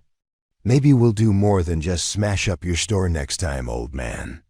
Griggs spat blood onto the floor. You gutless Gideons. Shotgun roared. The shell slammed into a barrel overhead, blasting flour like a snowstorm. The room went white. Marceline moved through it like smoke, the revolver's bark deafening. When the air cleared, Crow was alone. His men fled. Boots pounding the street. She crossed to him slow, revolver level with his chest. You want to tell me what that map's worth now? Crow's eyes were wide, mouth twisted in fury. This valley's nothing but cattle and broken fences. The railway will come. And when it does, you'll be nothing but a footnote. Marceline leaned close enough to taste his fear. When the railway comes, they'll come to me, and they'll pay fair. Because they'll see what happens to men who try to take what's mine for cheap. She stepped back, flicked the barrel to the door. Get out of my valley. Crow spat in the dirt at her boots, but he went. Outside, folks were gathering, men who'd once looked through her, now look into her. She holstered her gun and lifted her chin. You see what they bring. You see what I bring. Decide where you stand. Griggs pressed a rag to his temple, eyes shining with something that wasn't just pain. I reckon I know where I stand now. That night, the boarding house felt too small for the weight on her shoulders. She sat by the window, boots crossed on the sill, revolver in her lap. Outside, Rockstone Ridge breathed like a wounded thing. Lamps flickered in windows. Doors bolted tight. Gideon knocked once before letting himself in. You look like hell, she snorted. Feel worse. He set a folded piece of paper on her knee. Railways called for a meeting. Carson City. They want you there. She studied the letter by lantern light. And if I don't go? They'll say you're scared, and Crowell spun his story. Marceline set the letter aside. Then we go. Gideon nodded, tipping his hat back. You know they'll come for you on the road, right? She cracked a grin, weary and fierce. Let him come. I paid $10 for a promise. I've got plenty more left to spend. He laughed, soft and sharp. That's what I'm afraid of. Outside, the wind finally picked up again, rattling the windows like a warning. The game was bigger now, the stakes higher than land or cattle. But in the hush that followed, Marcellini felt something settle deep in her bones, heavier than fear, stronger than hope. Resolve. And Rockstone Ridge would learn that a woman who'd bought her freedom for $10 wouldn't sell it back for any price. Part 9. The road to Carson City was nothing but dust, wind, and the echo of old grudges. Marceline rode at the front, her coat whipping like a flag of defiance. Gideon rode at her side, shotgun strapped to his saddle, eyes flicking to every rise and hollow. Behind them rattled a mule cart loaded with co-op papers, ledgers, and every scrap of proof she'd need when she faced the men who wanted to strip Rockstone Ridge bare. They made camp the first night by a dry creek bed. Coyotes yipped somewhere. Beyond the pale circle of their fire, Marceline sat cross-legged on a blanket, maps spread before her like a gambler's hand. Gideon cleaned his shotgun by lantern light, boots propped on a rock. You know Crowell, twist your words, he sighed. They'll paint you as a greedy widow. Reese's men already spread tales you married your own cousin for land rights. Marceline didn't look up. Then I'll speak first. Gideon snorted. You think they'll listen? She met his eyes across the fire. They'll listen, or they'll learn. They rode out at dawn, hooves striking sparks from the hardpack. Every mile felt like a dare, like the land itself was watching, waiting to see if she'd blink first. Carson City was all brick and polish, false windows and real greed. Men wore three-piece suits and smiles sharper than knives. Marceline's boots left dusty prints on marble floors as she climbed the grand steps of the Western Rail Company's headquarters. Inside, a clerk with ink-stained cuffs looked her up and down. Name, Marceline Voss. His eyebrows twitched. The Rockstone Ridge claim? Gideon leaned in. Do we look lost to you, son? The clerk swallowed and pointed down the hall. Boardrooms that way. They stepped through carved double doors into a cavern of glass and brass. A long table gleamed under an iron chandelier. 12 men sat at its far end, directors, surveyors. And Crow himself, perched like a buzzard on the highest rung. Crow rose when he saw her. Miss Voss, you've come to your senses then. Marceline laid her co-op papers on the polished table. I've come to show you the terms. A cough stuttered down the line of suits. The man at the head, silver hair and a gold watch chain, spread his hands. We appreciate your spirit, Miss Voss, but the line will run through Rockstone Ridge. That's been decided. Then you'll pay fair, she said. Every acre, every fence line, every family. Crow's smile didn't reach his eyes. Or, Marceline leaned forward, voice low enough the whole table strained to catch it. Or you'll spend the next 5 years paying lawyers to fight my injunctions. Every day your tracks sit idle will cost you more than all my acres combined, Crow scoffed. You think a woman can hold this line against the Western Rail? She turned her gaze to the other men. I think they know a woman who's already turned back Hawthorne blood and outlaws. In black dusters. A woman whose people have seen her bleed and stand back up. Gideon's voice carried from behind her. You want the line? You pay the toll. Or go around the ridge and tell your shareholders why it cost them double. A silence settled over the boardroom, heavy, prickling. At the far end, the silver-haired chairman steepled his fingers. We'll consider your terms. Marcelini's jaw tensed. Not good enough. I want it in ink. Crow slammed his hand on the table. She's bluffing. She's just a widow playing queen of the dirt. Marcellini's eyes locked on him, flat and cold. You still think I'm bluffing, Crow? Ask your men at Griggs's store. Ask Reese Hawthorne, wherever he's hiding his broken pride. The chairman raised a hand.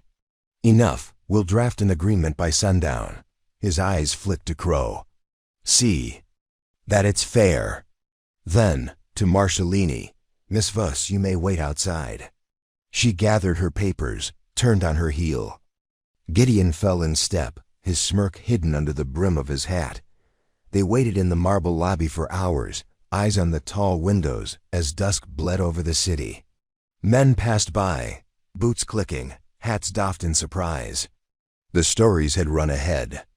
Of her, the bride of Rockstone Ridge, the woman who'd paid $10 for a patch of dirt and made every inch of it bleed iron. Gideon lit a match and let it burn to his fingertips. They'll sign it, but they'll come for you after. Harder than before. Marceline didn't look at him. Then they'll learn again. When the clerk returned, his hands trembled around the folder. They'll meet you in the rail yard. Last. Terms. Marceline took the folder, eyes scanning the fine print. Fair cuts. Co-op recognized. Water rights intact. And my name stays on every deed. She snapped the folder shut. Done. Gideon whistled low. I'll be damned. They left Carson. City under moonlight, papers locked in a steel strongbox under Marcelini's arm. Outside the last gaslight, Reese Hawthorne stood waiting, leaning on a fence rail like a ghost that wouldn't stay buried. Gideon stepped forward, shotgun raised. Reese just laughed, hollow as an empty grave. You think you've won. You think. Ink holds back men like me. Marcelini's voice was steel under starlight. Ink is just paper. But men, they're watching. They'll see who stands and who crawls. Reese spat at her boots. You'll bleed before this is done. Marceline holstered her revolver. Maybe, but I'll bleed standing on my own land.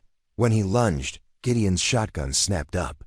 But Reese didn't draw, he just stared at her. Eyes wild, then turned and vanished into the shadows. The wind kicked up behind him, carrying the smell of coal smoke and distant thunder. Marcelini touched the strongbox at her hip, feeling the weight of every signature, every acre, every promise. She'd bought and paid for. Home? Gideon asked. Marceline looked back at Carson City's lights, then toward the dark line of the hills. Home. They rode out under a moon that looked like a silver coin $10 in the sky, and every ounce of it hers. Part 10. The trail back from Carson City carved through red dust and sun-cracked riverbeds. Each mile ate at the weariness hidden under Marcelini's collarbones, but she never let it show. The strongbox rested on her lap when she rode the mule cart iron cold through the leather satchel, reminding her of what was hers now: signatures, water rights, grazing lines sealed with ink and sweat, and the promise that Rockstone Ridge would stand or fall by her hand alone. Gideon rode alongside, hat pulled low against the midday glare. When they crested the final ridge and saw the town below, he spat into the wind and grunted, "Home sweet damn home." Marcelini didn't answer. She studied the valley the way a queen might study a map of a war she'd already won twice, but knew she'd have to win again tomorrow.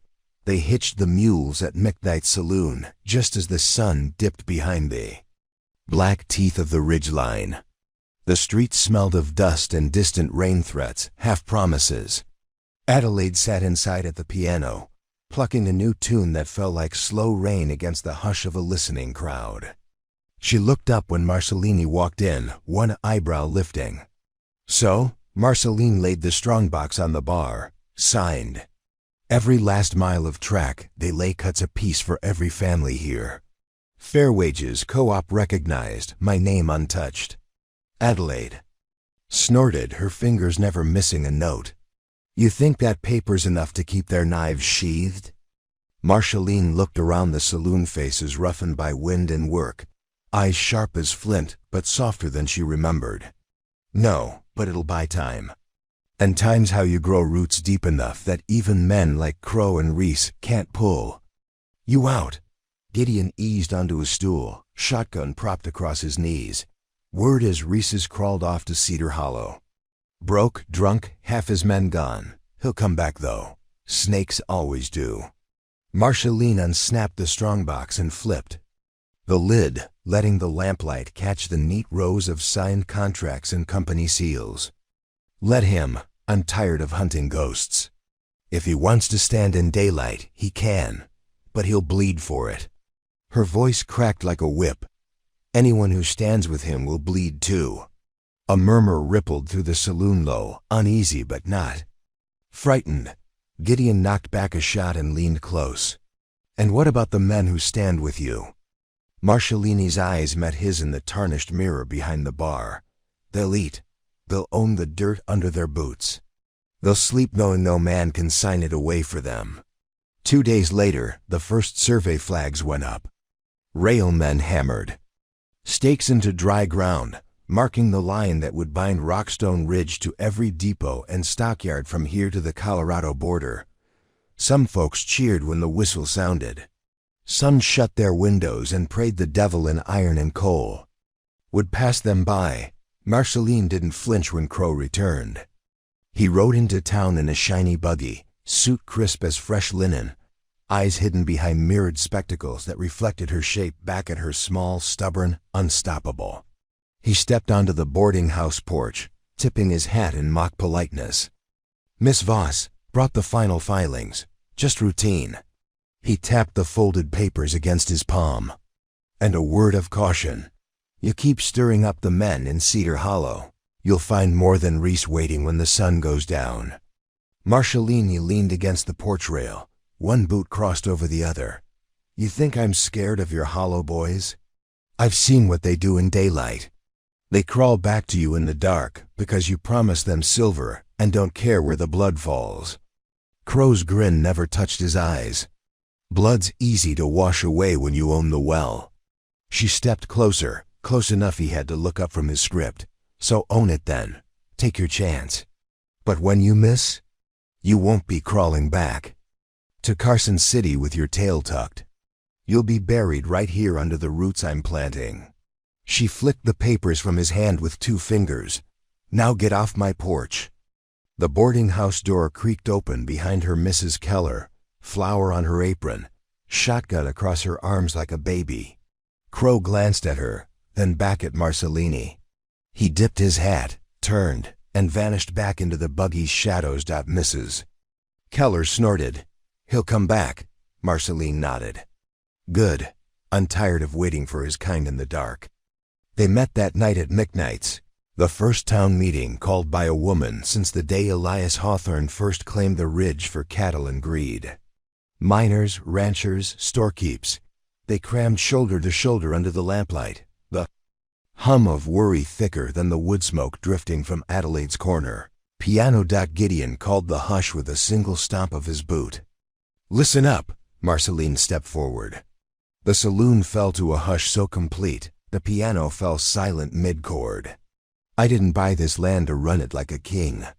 I bought it because I was tired of men telling me when to bow and who to bow to. That's done." Her voice never wavered. "The railway's coming through. Our wages are set. The co-op is law, but Crow will come. Reese will come. They will promise silver. They will whisper in your children's ears. And when that fails, they will bring guns." Someone coughed. A ranch hand near the door shifted his weight. Adelaide struck up a slow, drifting note on the piano. No song this time, just the heartbeat of the room. Marceline went on, eyes sweeping the room. "I can't keep this alone. I won't. The deeds are strong. The iron is stronger. But you," she stabbed a finger at the floorboards under their boots. "You are the roots. You hold this valley."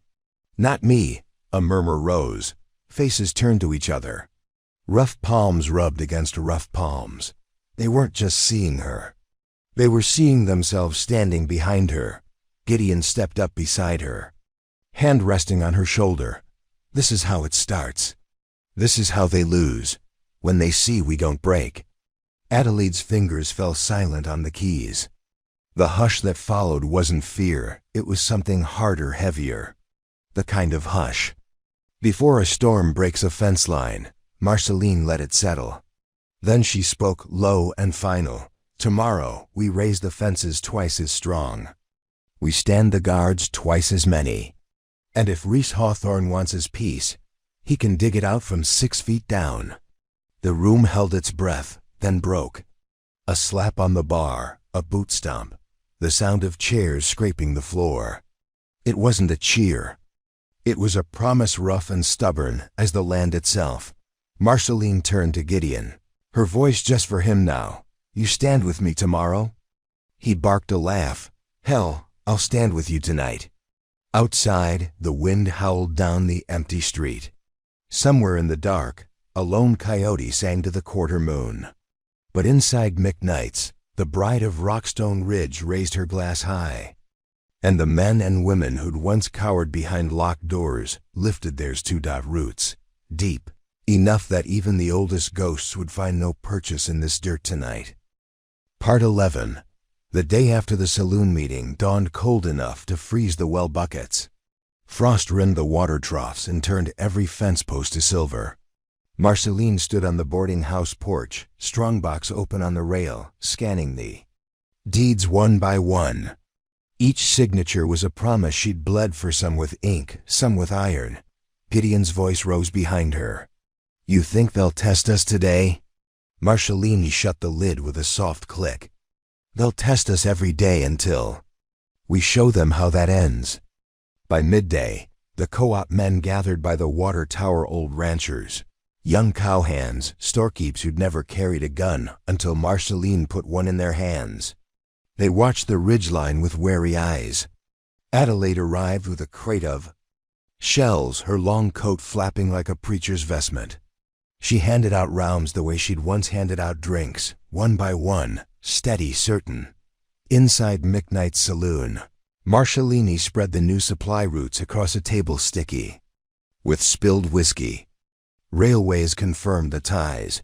Payment comes Friday. That buys hay and fresh stock. But if Crow cuts the line at Cedar Hollow, we're stuck. Gideon leaned over her shoulder, tracing the lines with a calloused finger. "He'll hit the wagons, not the line.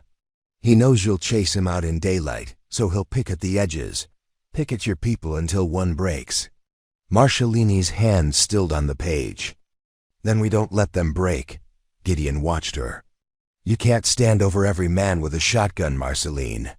She met his eyes. "No, but they can stand over each other."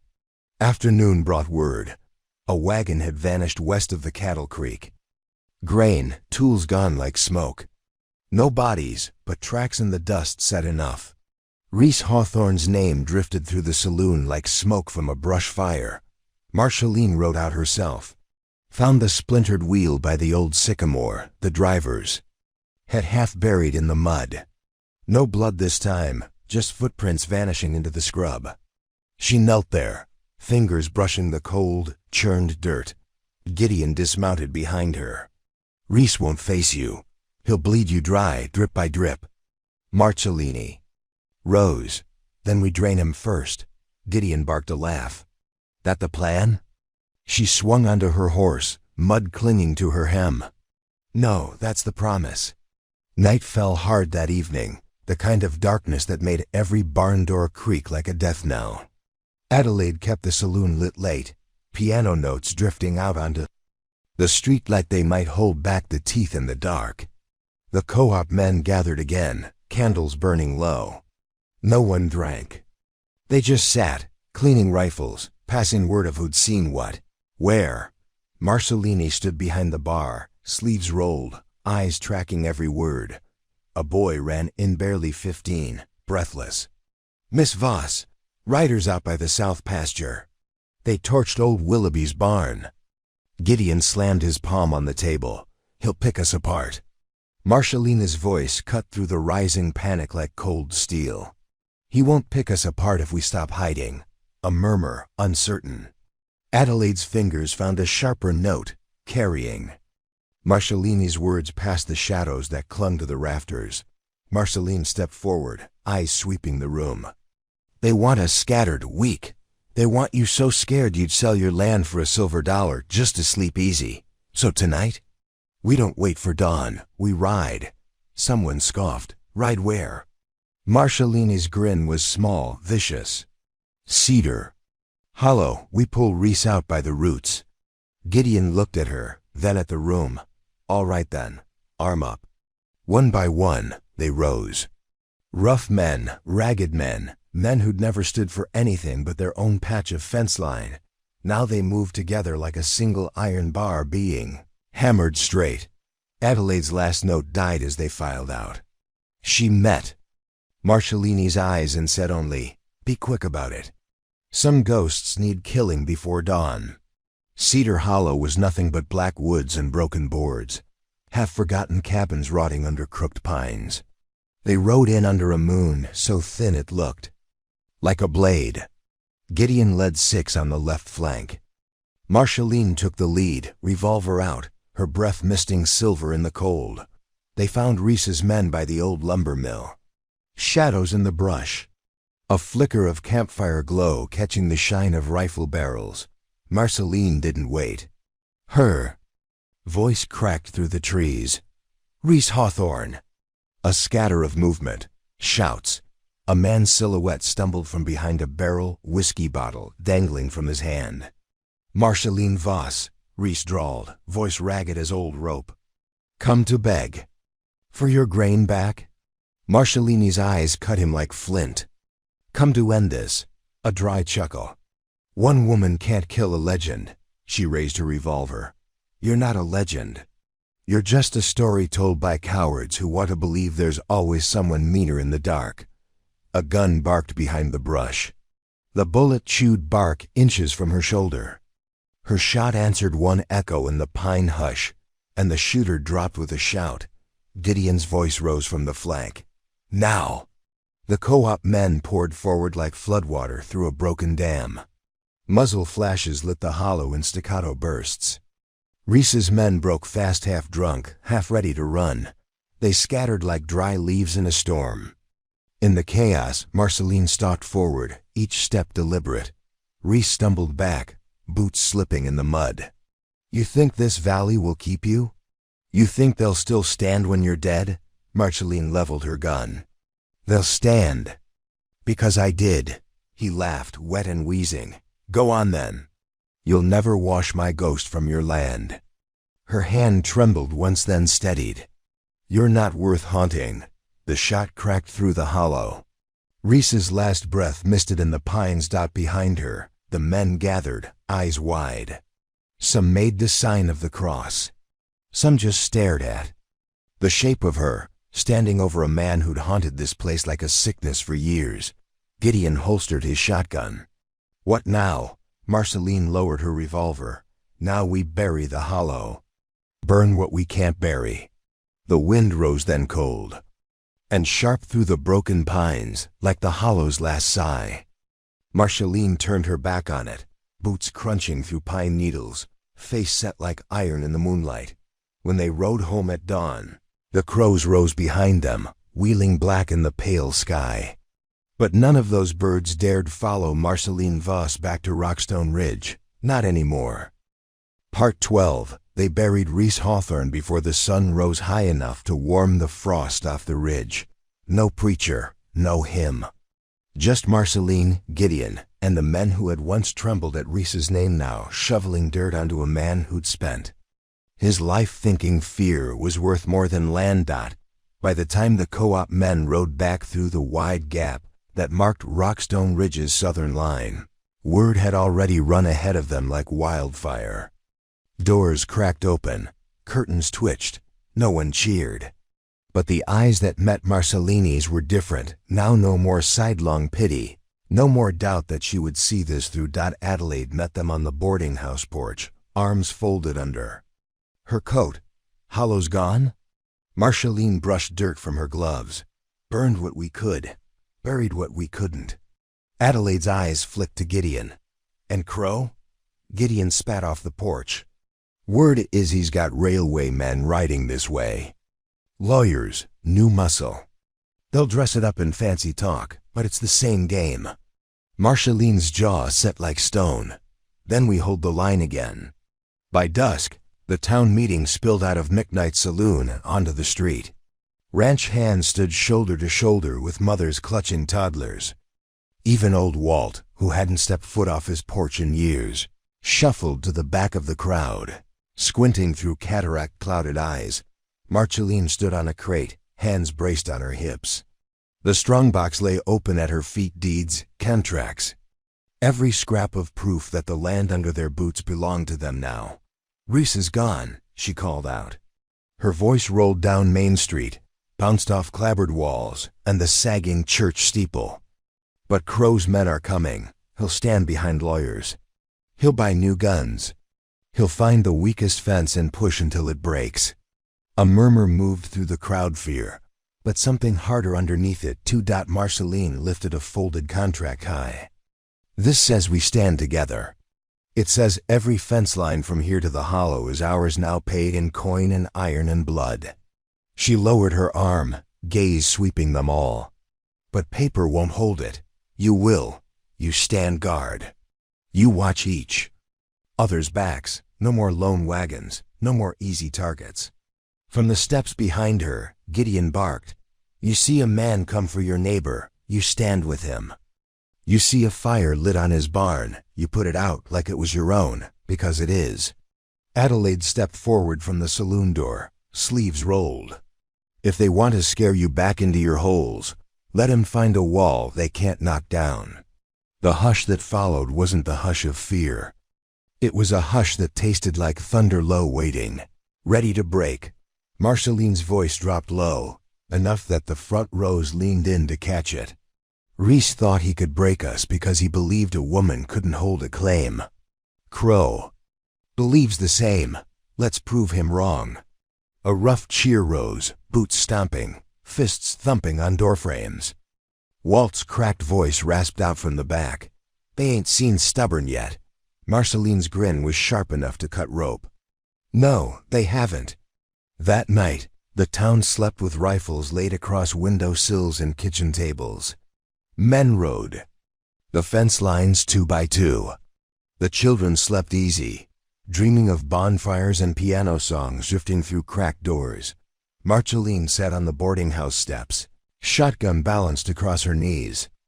Gideon dropped down beside her, passing her a flask. She took a long pull.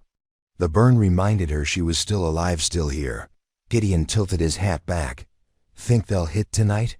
Marceline didn't take her eyes off the dark road that wound in from the south. "Not tonight. They'll wait. Let our nerves fray. Let the fences sag." Gideon snorted. "They don't know you very well then." She shot him a sideways look. "No?" He tapped the strong box behind them with his boot. "They think this box is the thing you're fighting for. The deeds, the land. They don't see it's the people." He paused, flicked a glance up at the star-pricked sky. "They don't see you're ready to bleed for every one of them." Marceline's jaw flexed. "If that's what it takes." The wind rattled the porch eaves. A lone coyote yipped out on the far ridge. Gideon's voice was soft, nearly lost under the whistle of the breeze. "How long you figure we can hold this valley, Marceline?" She didn't answer at first. Then she leaned her head back, eyes tracing the black curve of the ridgeline. "As long as it takes for them to forget it ever belonged to men like Crow." The attack came at dawn 2 days later, when the air was so still you could hear frost crack off fence rails like old bones snapping. It wasn't guns first this time. It was fire. A shout split the hush. "Flames on the south pasture." Marceline ran barefoot down the boarding house steps, boots half-laced, revolver bouncing on her hip. Smoke rose over the low barns by the creek, a greasy black pillar curling toward the pale sky. Men scrambled from porches, buckets banging against well walls. Gideon barked orders, his voice cutting through the chaos like a whip crack. Marceline hit the pasture line just as flames licked up the side of the hay barn. 3 men in dark coats were crouched near the back wall, torches still burning in their fists. She didn't shout. She just raised the revolver and fired. 1 man dropped. The others bolted into the creek bed, stumbling over frost-crusted rocks. Gideon's shotgun roared, the blast tearing splinters from the barn door above their heads. Buckets of water flew in a ragged line, men, women, even children passing tin pails hand to hand. Adelaide appeared at her side, face streaked with soot, skirts damp to the knees. "Well," she panted, I'd say they're testing you proper now. Marceline sucked smoky breath into her lungs. Then they're learning proper too. By sundown, the barn was half charred but still standing. The men who'd run had left tracks clear as ink in the fresh mud. Marceline tracked them herself down. The creek, over the rocks, to a stand of pines where Crow's new muscle had camped under canvas tarps and whiskey flasks. She stood at the edge of the clearing, revolver in hand, while the co-op men fanned out behind her. "Crow," she called, "you think you'll smoke us out? Burn us down?" A figure stepped from the shadows. Crow, sleeves rolled, boots muddy. He looked tired, his fine suit traded for trail clothes that fit him like borrowed skin. "You can't hold this line forever, Marceline. Your people will break." "They always do." Marceline stepped closer. "You'd know, wouldn't you? You've spent your life buying what other men bled for." Crow sneered. "They'll sell, Vos. Maybe not today. Maybe not tomorrow. But they'll sell. And when they do, I'll buy this valley for less than the cost of your grave." Marceline's laugh was harsh, cold. "Then you'd better dig deep, because I'm worth more than any line you can lay." Behind her, Gideon cocked his shotgun. The co-op men closed in, boots crushing dry pine needles like kindling underfoot. Crow's eyes darted around, measuring odds, weighing coin against blood. His voice dropped to a hiss. "You think they'll follow you forever? When the next hard winter comes? When the railway dries up the cattle roads?" Marcelina's eyes glittered like gun metal. "They'll follow me until they don't have to. Because by then, they'll know how to stand on their own." She holstered her revolver, turned her back on him. "Pack up your men, Crow. Run back to Carson City. Or stay and find out if your lawyers can dig you out of a shallow grave." He didn't answer. But when they rode out at dawn, the clearing was empty but for cold ashes and the scraps of tarps trampled into the mud. They rode home through frost and half-burned pasture, the sun crawling over Rockstone Ridge like a promise that wouldn't break. At the boarding house steps, Adelaide was waiting, coffee steaming in each hand.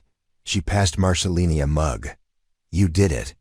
Marceline sipped, wincing at the scald. "No, not yet. But they're learning." Gideon dropped onto the steps, boots muddy, grin wide and worn. "So what's next, Miss Voss?" Marceline turned her eyes to the horizon, where the rail line cut through the scrub like a vein of silver she'd mined herself. Next we make it so they never have to remember what this fight cost us." Adelaide's laugh drifted over the porch rail.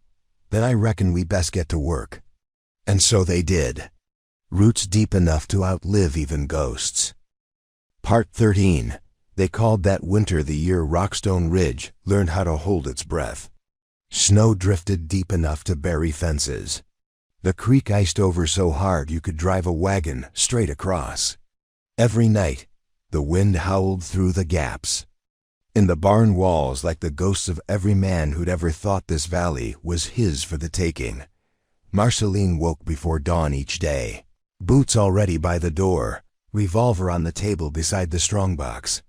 She watched the ridgeline while coffee boiled on the stove, eyes tracing the cattle trails, the water tower, the half-finished depot that squatted on the far edge of town like a promise waiting to be kept.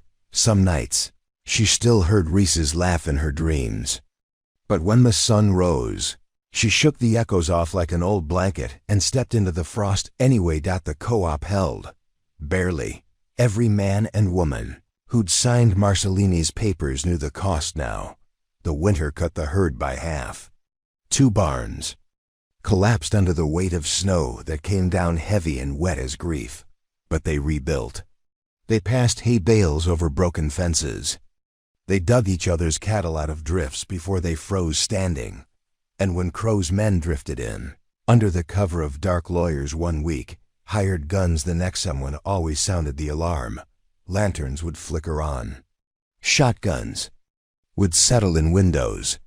And by dawn, the would-be buyers were gone, their silver as worthless as lies in the thaw. Gideon stayed close. Adelaide kept the saloon warm and the piano keys alive, even when the crowd inside was so thin you could hear the ice crackle in the bottle behind the bar. "They're waiting," Gideon said one bitter morning as he scraped snow off the boarding house porch. "Crow's men, the railway. They think this freeze will do their dirty work for them." Marceline leaned in the doorway, mug steaming in her hands.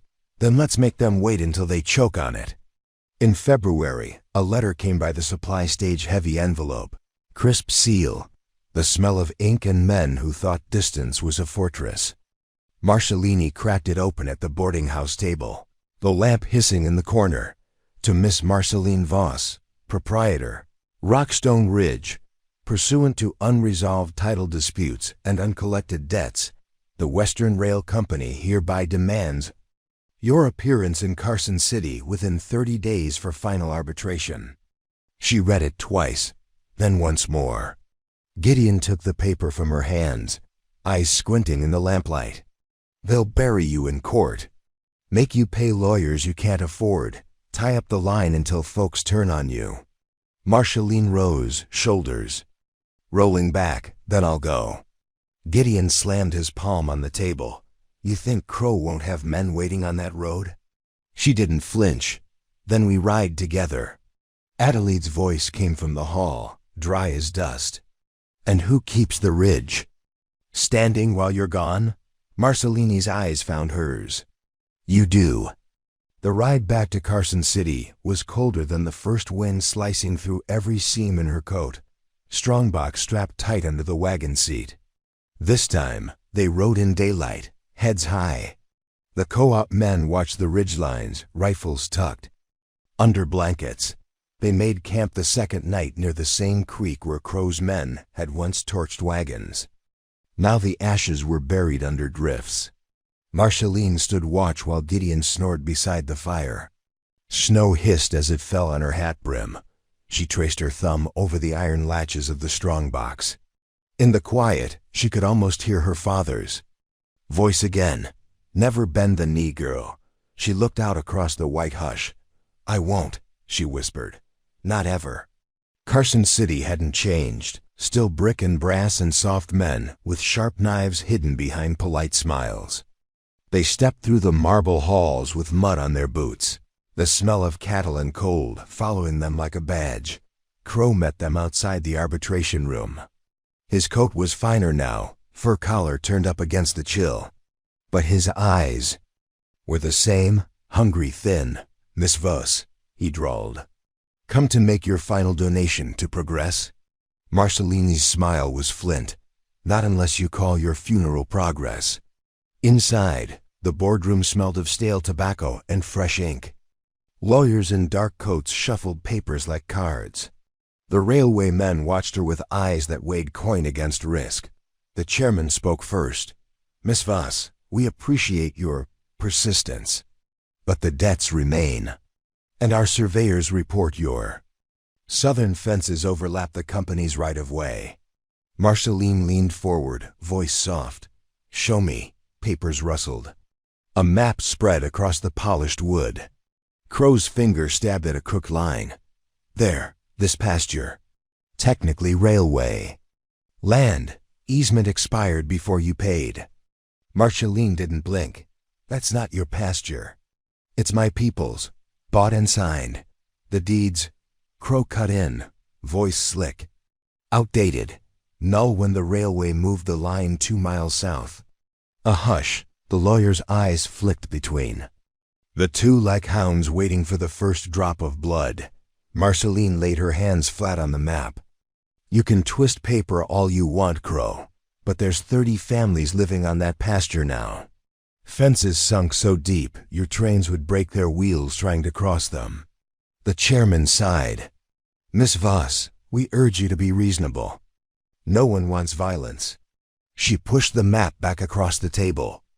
"Neither do I, but I'm not the one who brought guns and fire in the dark."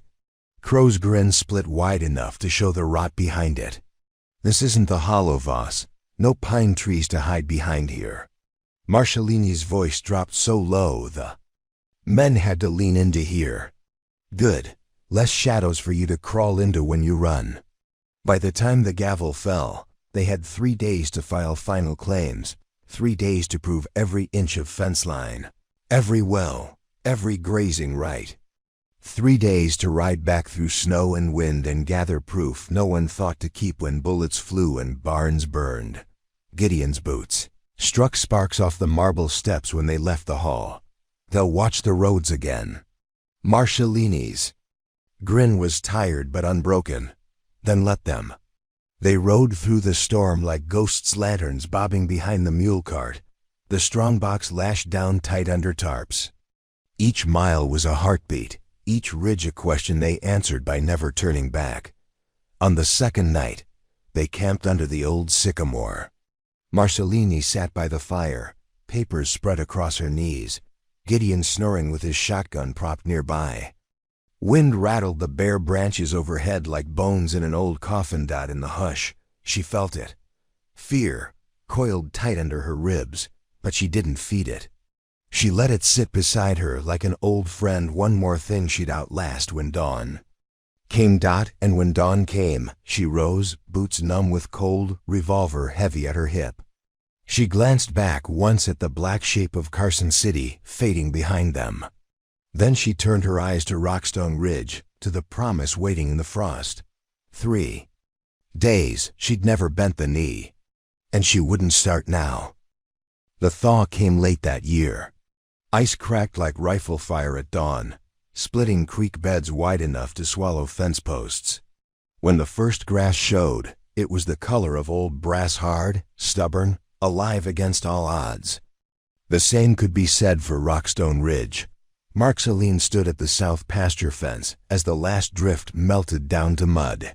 She could see the fresh rail ties stretching beyond the creek, steel glinting in the pale sun. The depot's skeleton rose behind her unfinished walls, braced against the wind. Her name was on every ledger now, every shipment manifest. $10 had bought her a foothold. Sweat, blood, and gunpowder had built her a kingdom. Gideon rode up from the lower trail, hat tipped low. Railman from Carson's poking around the co-op barn. Says he's here to discuss mutual opportunities. Marceline didn't look away from the tracks. Tell him we'll talk after the next cattle sale. Gideon barked a laugh. Already. Got him pacing. City folk hate waiting. Good, she said. They'll learn.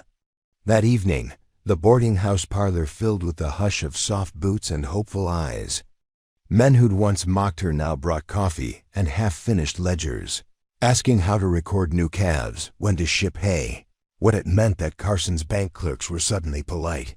Marceline sat cross-legged on the floor, boots muddy. From the stockyard, Adelaide poured whiskey into tin cups from a jug balanced on the old piano bench. They're saying the line'll bring in more settlers, Adelaide said. More shops, more saloons. Maybe even a school that doesn't double as a dance hall on Saturdays. Marceline blew on her coffee. Long as they remember who holds the title under their boots. A ranch hand raised his cup. To Miss Voss. He grinned, gap-toothed and proud.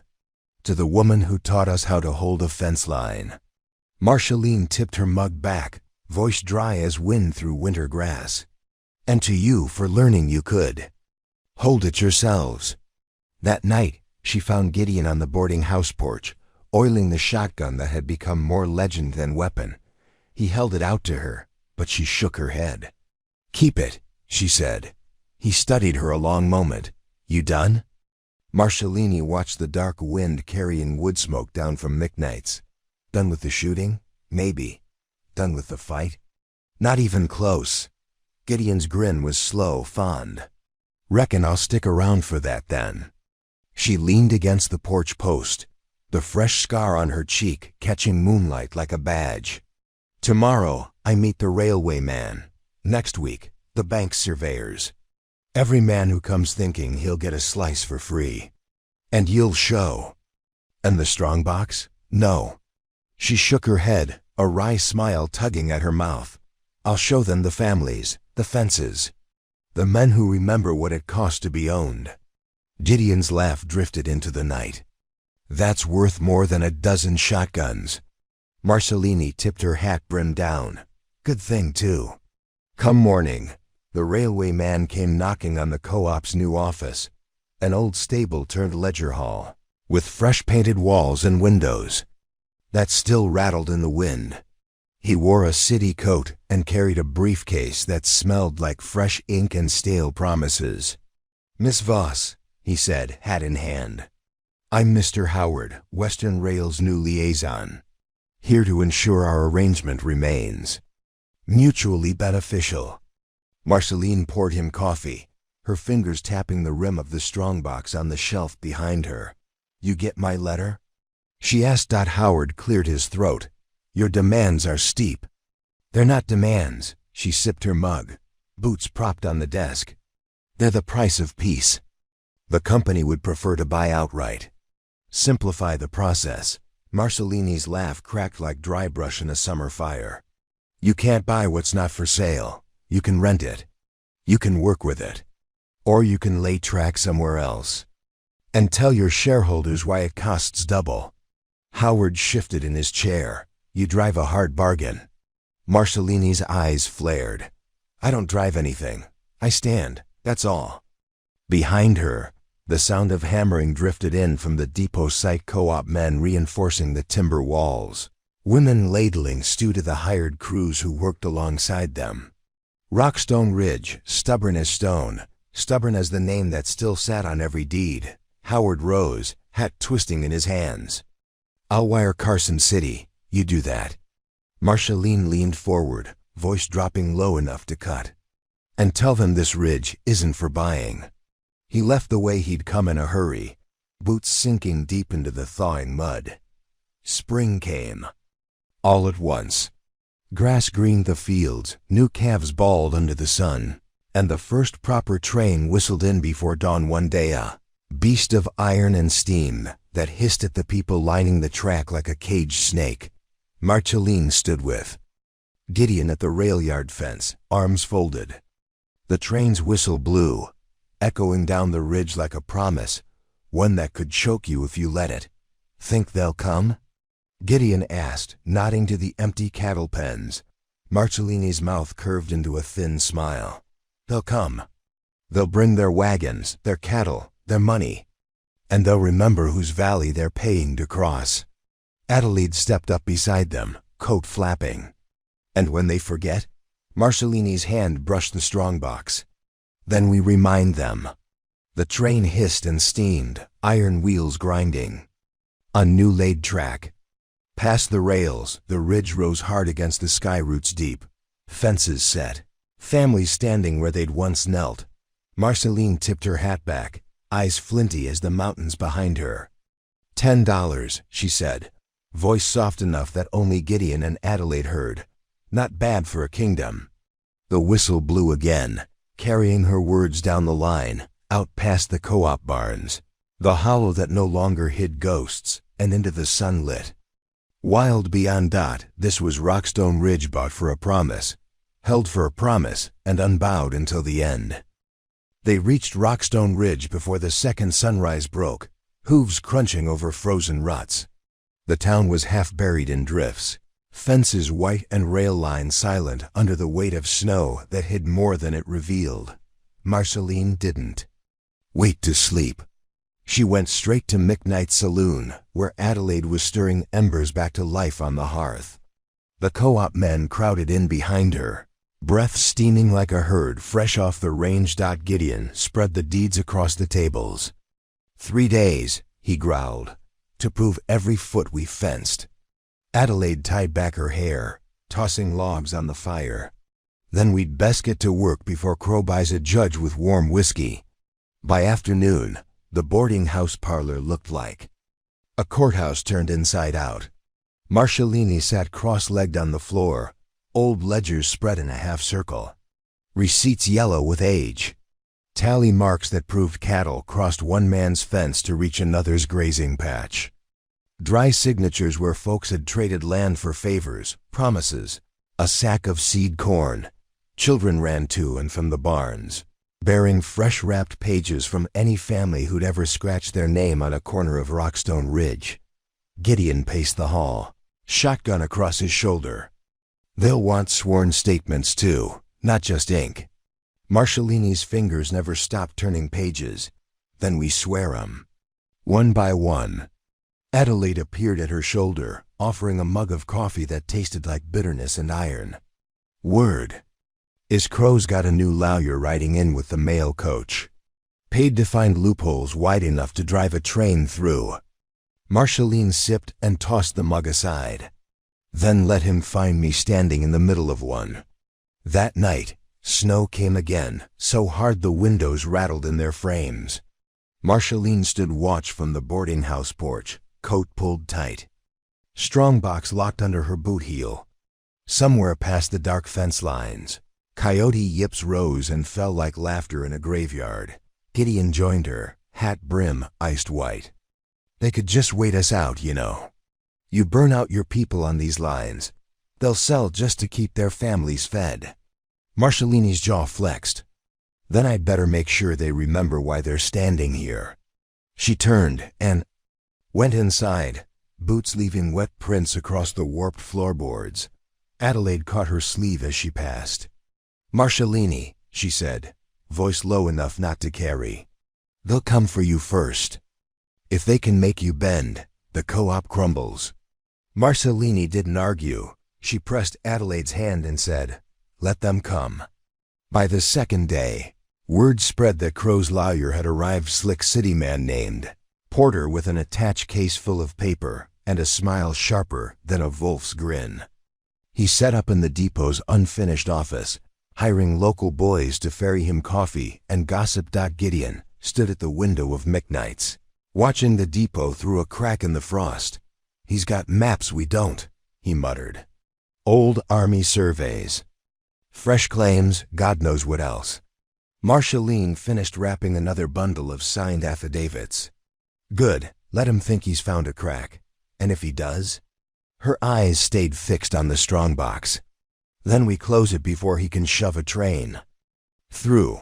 That night, the storm broke long enough for Crow to step through McKnight's door like a banker collecting a debt. Porter trailed behind him, looking around with polite disgust, like he couldn't decide whether the piano or the whiskey smelled worse. Crow raised his glass to the room. To final days, he purred.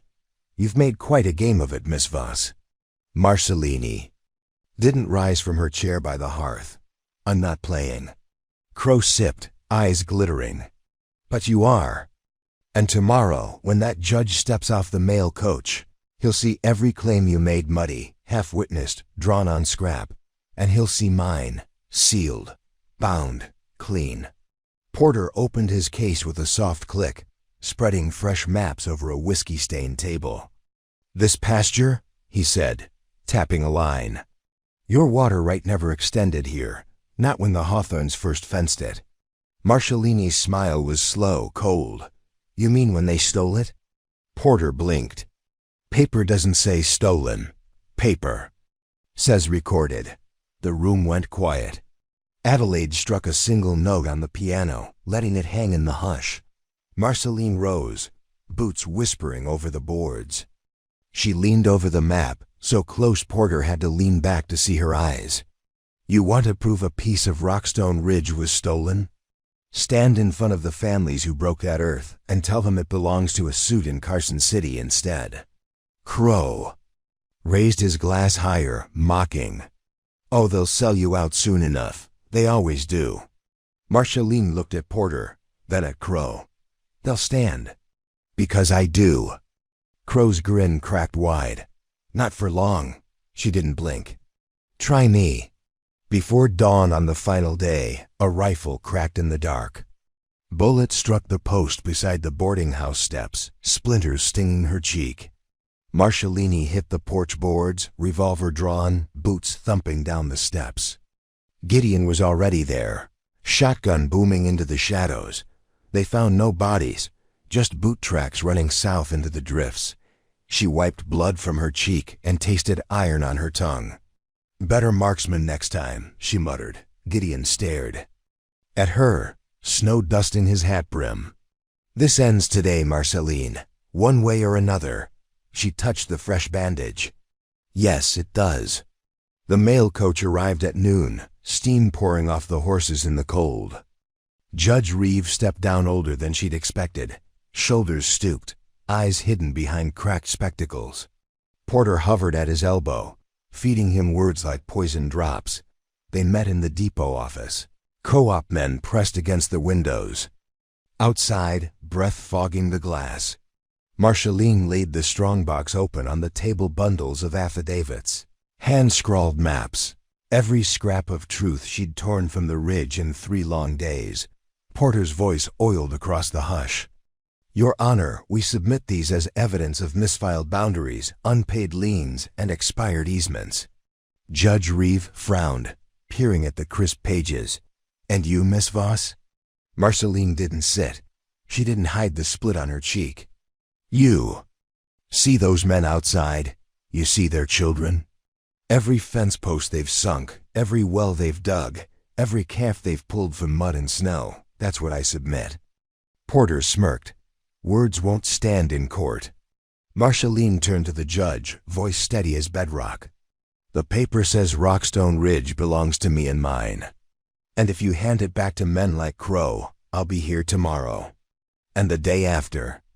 And the day after that, until the ink fades and the bones rot, and this land belongs to its people again.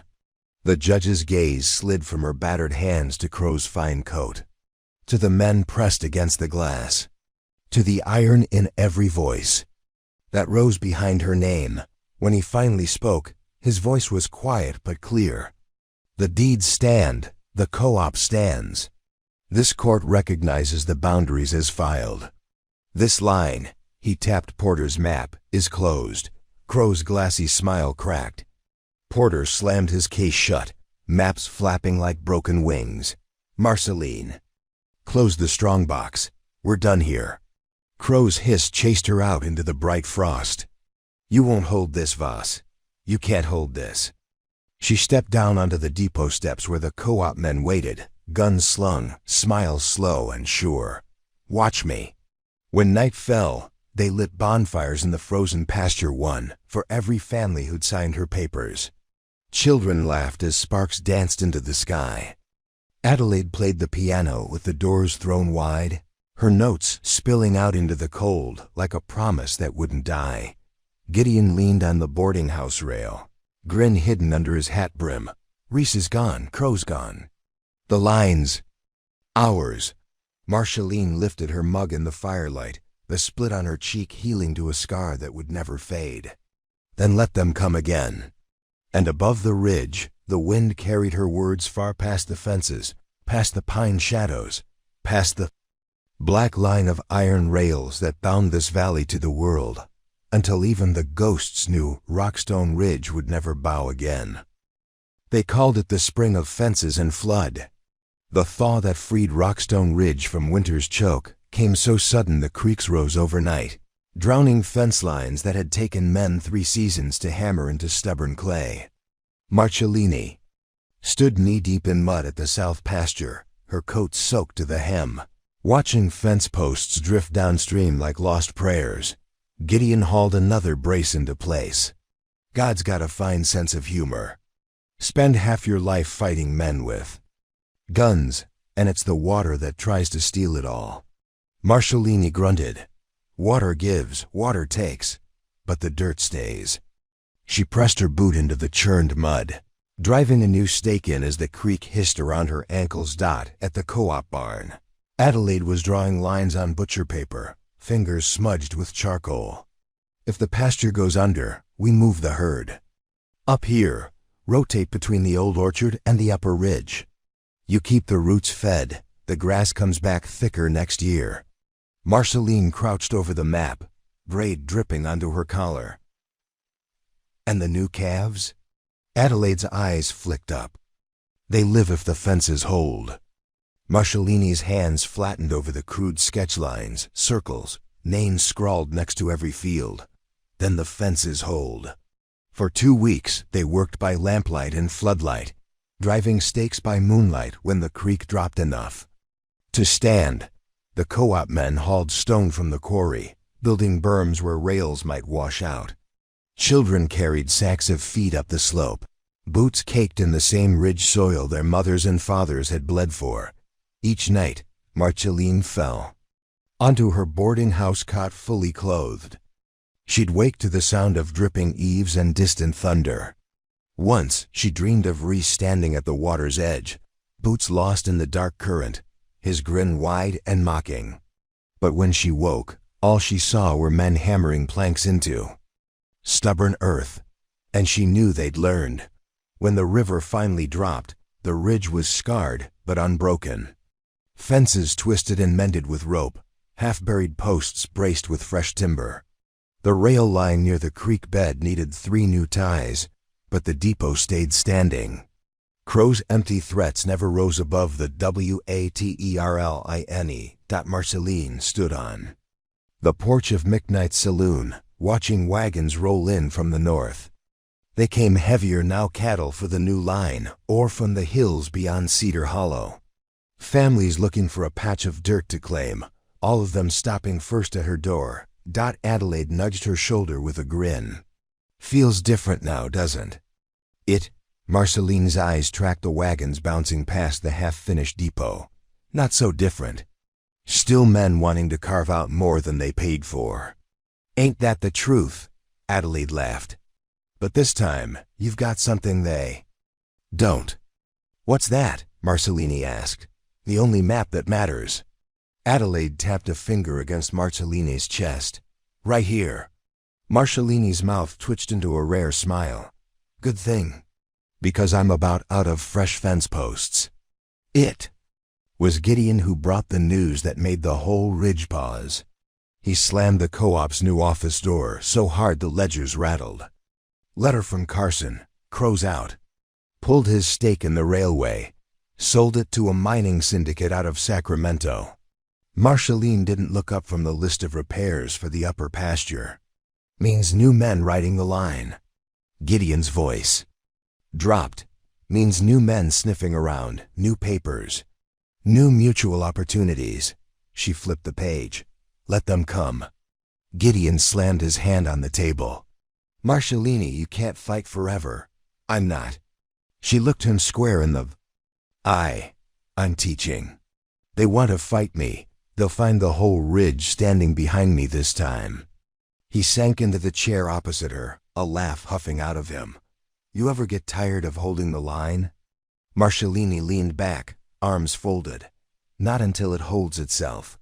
When the new syndicate men arrived, they didn't come with guns or fire. They came with silk cravats and promises, riding carriages that churned the muddy road into ruts deeper than the winter thaw. They met in the depot's freight room. Marceline wore the same mud-smeared coat she'd had since Reese was breathing. Across the planks, the syndicate lawyer laid out contracts that gleamed like fresh brass. Madame Voss, he began, voice syrup smooth.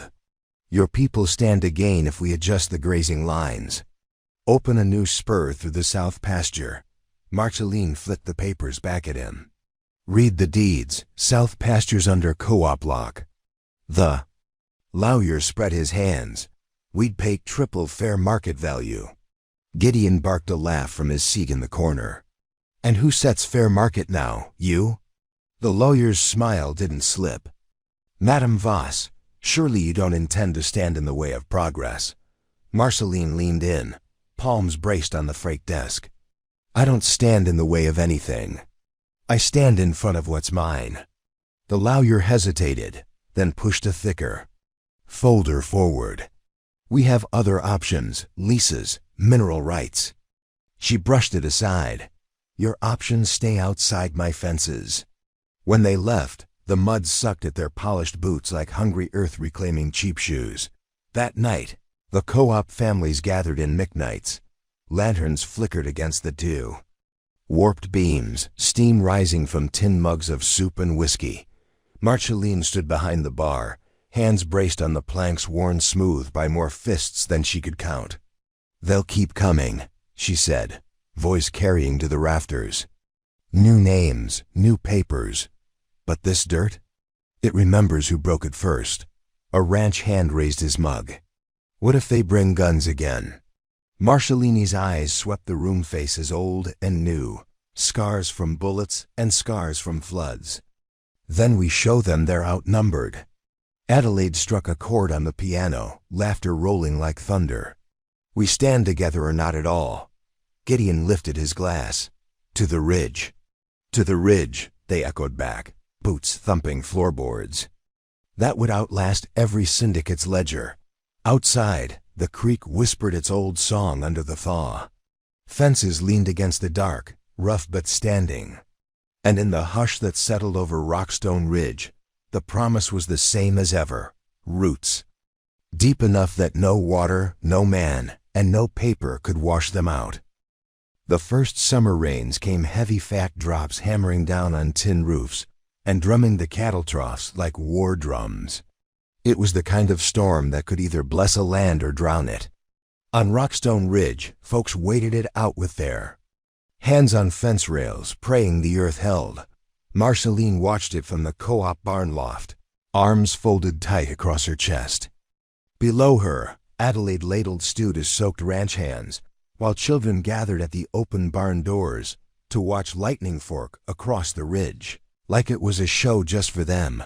Gideon climbed the ladder to join her, rain dripping from his hat. There. Saying Sacramento's not done. That syndicate filed for a federal claim on mineral access through the hollow. Marceline didn't flinch. They're testing our reach, trying to see if what we built's wide enough to cast shade on their plans. And if it's not, she turned to him, fire in her eyes. Then we stretch it further. The next morning, the storm broke, and the ridge came steaming to life. Grass pressed green and sharp against muddy boots. Every step sank half an inch deep. But the fences still held. The line to the depot ran slow but steady, and the telegraph wires snapped in rhythm with a world that hadn't forgotten the ridge. It just couldn't shake it off. Marceline gathered the Council 5 co-op heads, Adelaide, Gideon, and the schoolteacher who doubled as their land clerk.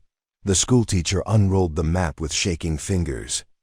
If the hollow falls under federal lease, they can bypass the ridge's authority altogether, pull resources, set their own taxation. Adelaide arched an eyebrow. Sounds like theft with paperwork. That's what it is, Marceline said flatly. Gideon leaned forward. We need a blockade, a legal one. Something that gums up the work so hard they can't drill a hole without permission. Marceline's fingers drummed on the table. Then we file a heritage claim, make the hollow untouchable. The room went still. Heritage claim? Adelaide said. On what grounds? Marceline met each of their eyes in turn. On the grounds that blood's been spilled there, families buried, land defended by generations. We plant a grave marker, we cite oral history. We make the hollow a memory they can't erase with shovels. The teacher hesitated. You do realize what that opens? Court depositions, interviews, city men nosing through our past. Marceline's smile was razor thin. Good, let them see what they're trying to pave over. For the next week, Rockstone Ridge became a hive of quiet fury. Letters flew out by mail coach and telegraph, affidavits drawn. Old-timers called to sit in front of a recorder brought in from Carson. Adelaide compiled every last journal scrap and tale passed down around whiskey fires. The ridge had history, it just hadn't ever been written before. Marceline stood in the center of it all like a lightning rod. Every knock on the boarding house door brought another account, another name to add to the growing claim. There were stories of the original surveyor who'd gone missing in the hollow, of a Lakota woman who once guided a settler family through the ridge trails and then vanished, of fathers who died stringing fence before state lines were even drawn. Each tale a nail in the coffin. Sacramento didn't know it was building. The syndicate's lawyer, a lean man with a gold watch and silver tongue, arrived during Sunday supper.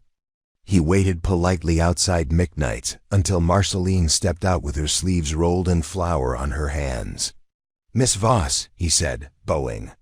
We'd prefer not to engage in costly litigation.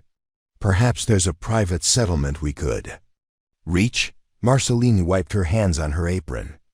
You want to pay me to undo what I built? He smiled like a fox. I want to save everyone the trouble of losing. You already lost, she said. You just haven't felt it yet. The wind carried her words through the open saloon doors. Inside, the piano went silent. Men rose to their feet without needing a word. The lawyer saw it, felt it. He tipped his hat and backed down the steps. The federal assessors arrived a week later. Sharp men in clean coats, cameras strapped to their chests and notebooks that didn't leave their hands. They asked questions like bullets. When was the hollow settled? Where were the graves? Could anyone prove the oral histories? Marceline walked them through the high trails herself, showed them the rocks where old names were carved, the oak tree where men once hanged a thief during the frost winter. She spoke with the stillness of a rifle before it fires. The hollow isn't just dirt, she said. It's memory. And we remember it all. The younger of the assessors stared at her. You're not afraid of being wrong, are you? Marceline looked across the valley, eyes scanning fence lines, smoke curling from homestead chimneys, the depot tower in the distance. No, she said, because I already won. On the final day, they held a gathering in the hollow, not a protest, a remembrance. Every co-op family sent someone. Children placed small stones in a circle. The preacher read a list of names, some who still lived, most who didn't. The sky held steady as if it, too, had chosen to bear witness. Marceline stood last. She laid her father's hunting knife in the dirt beside the marker stone. He never lived here, but he taught me how to stand. That's enough. Adelaide pressed her hand. That's everything. The federal men said nothing, just took their notes, and left with faces pale under wide-brimmed hats. 3 weeks later, the ruling came. The hollow was designated a protected site, heritage status approved. Drilling blocked, ownership vested in a community trust. Gideon held the letter like it might burn him. You did it, Marceline nodded. We did. He shook his head. What now? She took the paper from him and slipped it into the strongbox beside the co-op ledgers. Then she turned to the window where the ridge rolled on, green and fierce. Now we build something they can't even think about tearing down. By midsummer, the hollow was quiet again.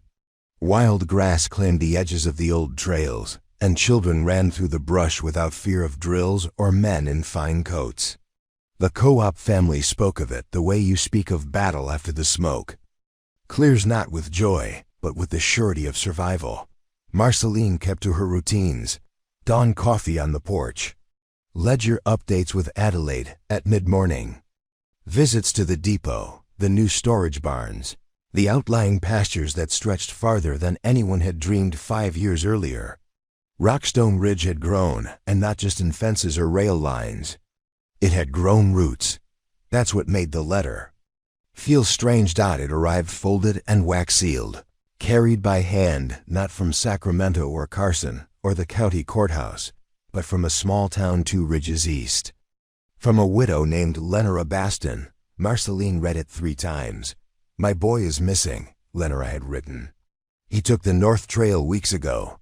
Looking for work, he said. He never came home. They say he passed through Rockstone. I was told if anyone would know what became of him, it'd be you.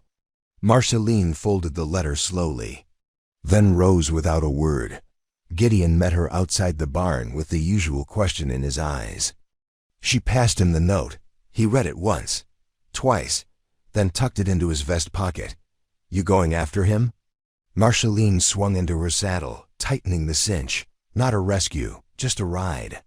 He mounted up beside her. You think Crow left shadows behind? Marceline's jaw tightened.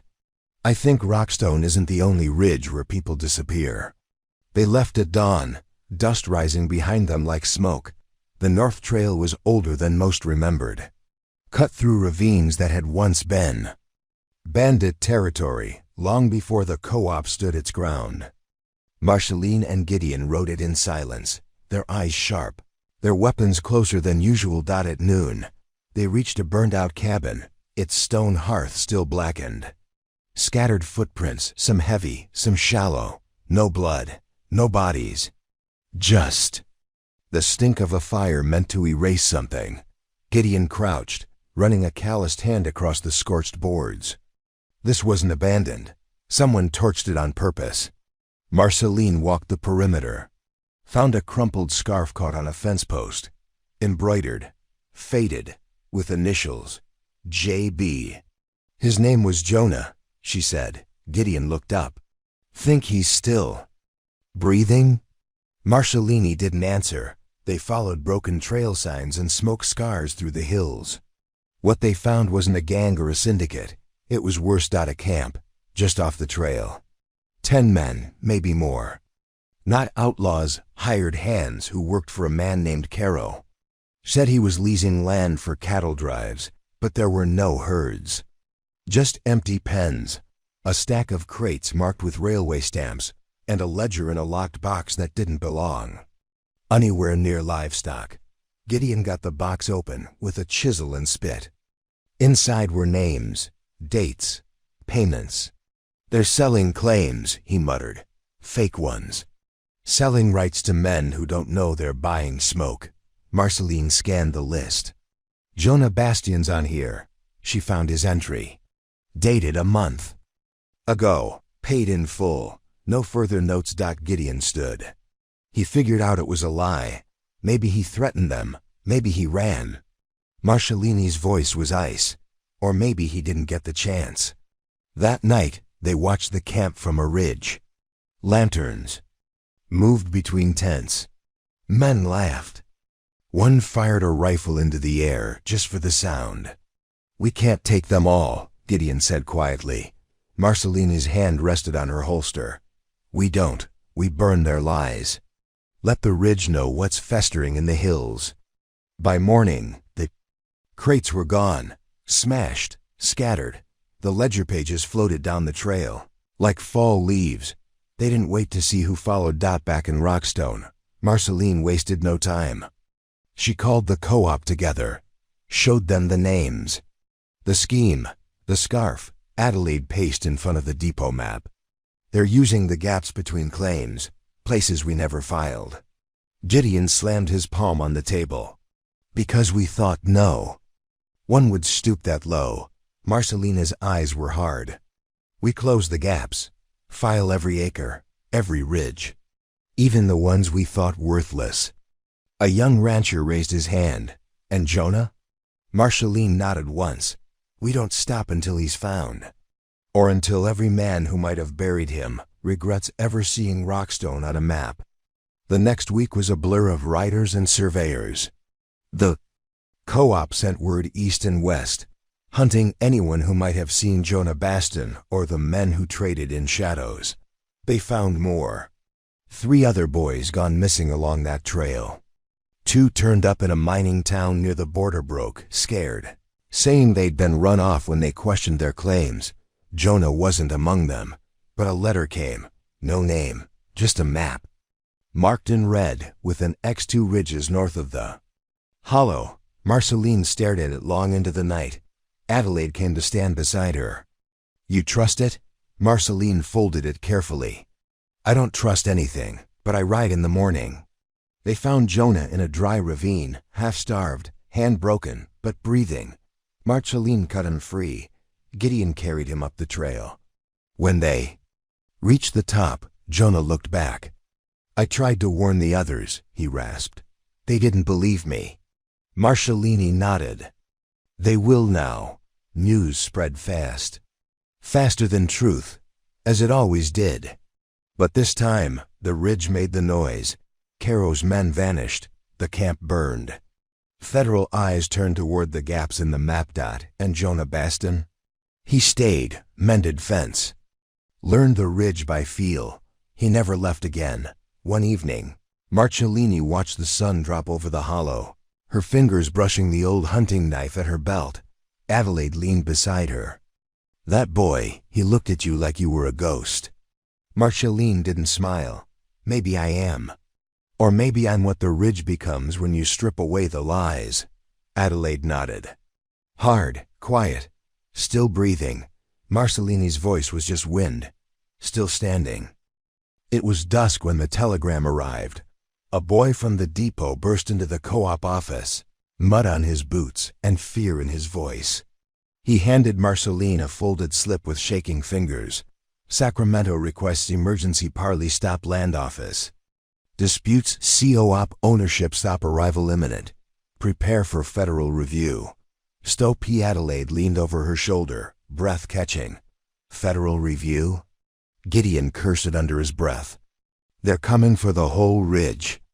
Marceline crumpled the telegram, but her hands didn't shake. Then they better come ready to bleed ink.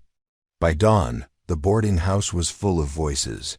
Ranch hands, elders, town builders, the schoolteacher, even Jonah still stiff from his injuries, but standing. Each had papers in hand, land deeds, fencing maps, ledgers, affidavits, livestock tallies out at the long table, drawing a boundary line thick and final across the map of Rockstone. We don't just show them paper, we show them history. The kind they can't unwrite, Marceline nodded. And we don't give them a reason to divide us. They think we're scattered, separate. We prove we're one. Gideon folded his arms. They'll send suits. Lawyers, maybe marshals. Good, Marceline said. Then they can all read the same truth. The federal train arrived with a hiss of iron and arrogance. 3 men disembarked. One wore spectacles and a hat too clean for the ridge. The second carried a suitcase that looked like it had never seen dust.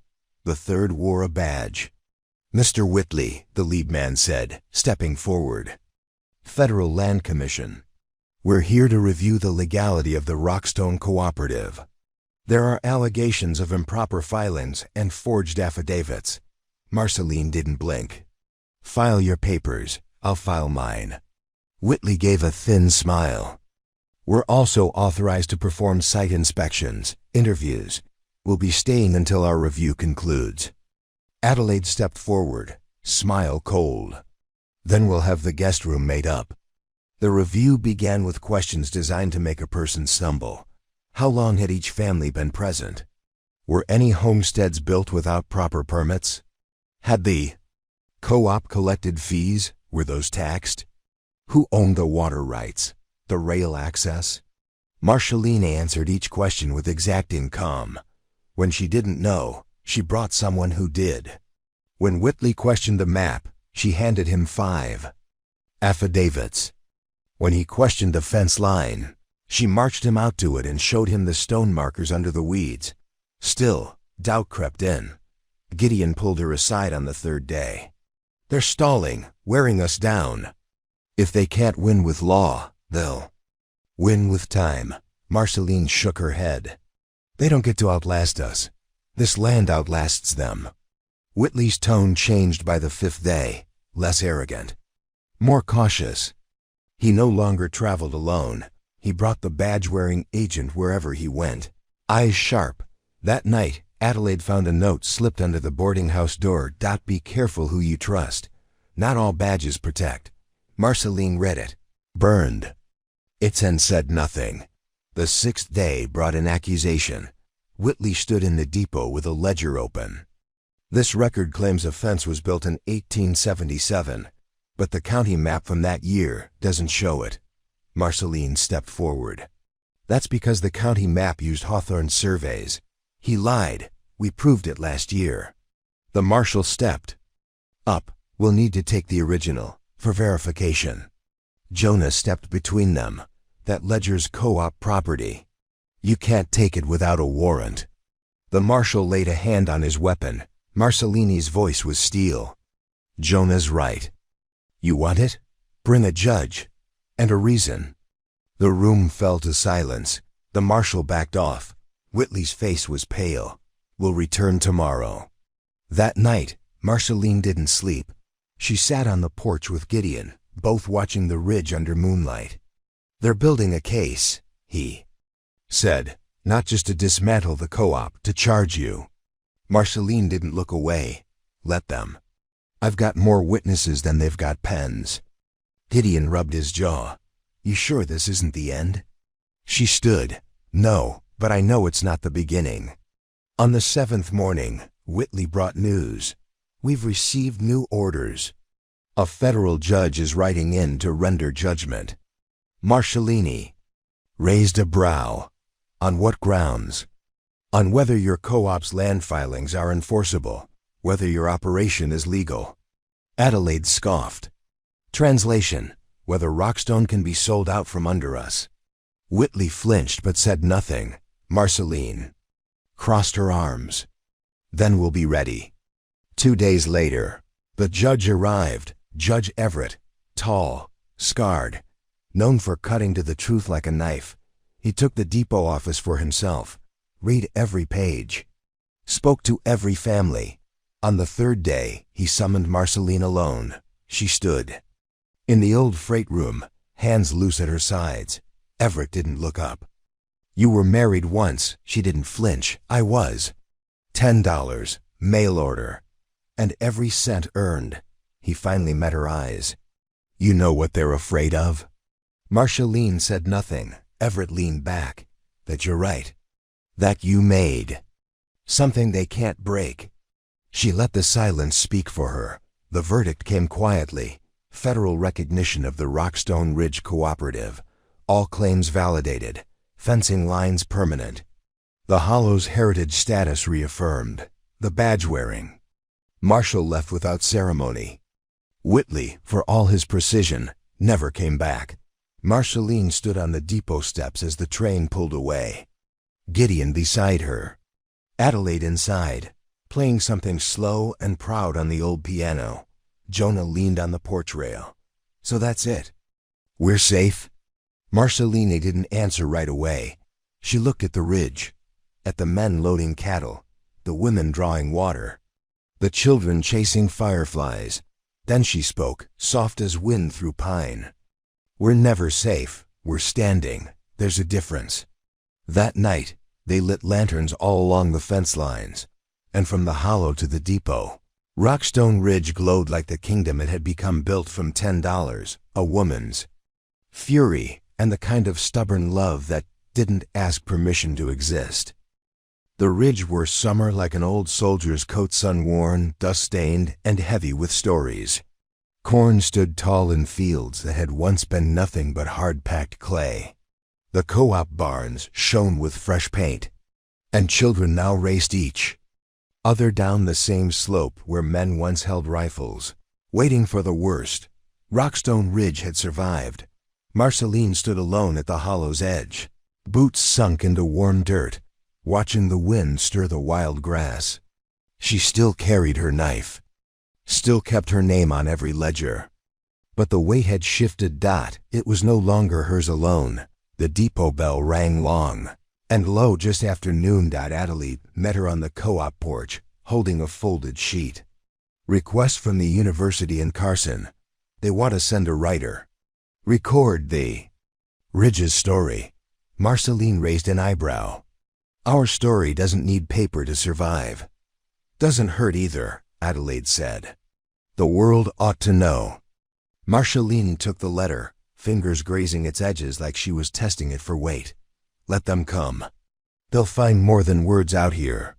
The writer arrived 2 weeks later, smelling of ink and curiosity. His name was Ellis, thin, sharp-featured, with eyes that never stopped moving. He asked questions like a man gathering flint, waiting for the right strike to spark flame. Is it true you came here as a mail-order bride? Marcellini poured 2 mugs of coffee. True enough. And that you inherited the co-op through your husband's death. She passed him a mug. I didn't inherit it. I fought for it.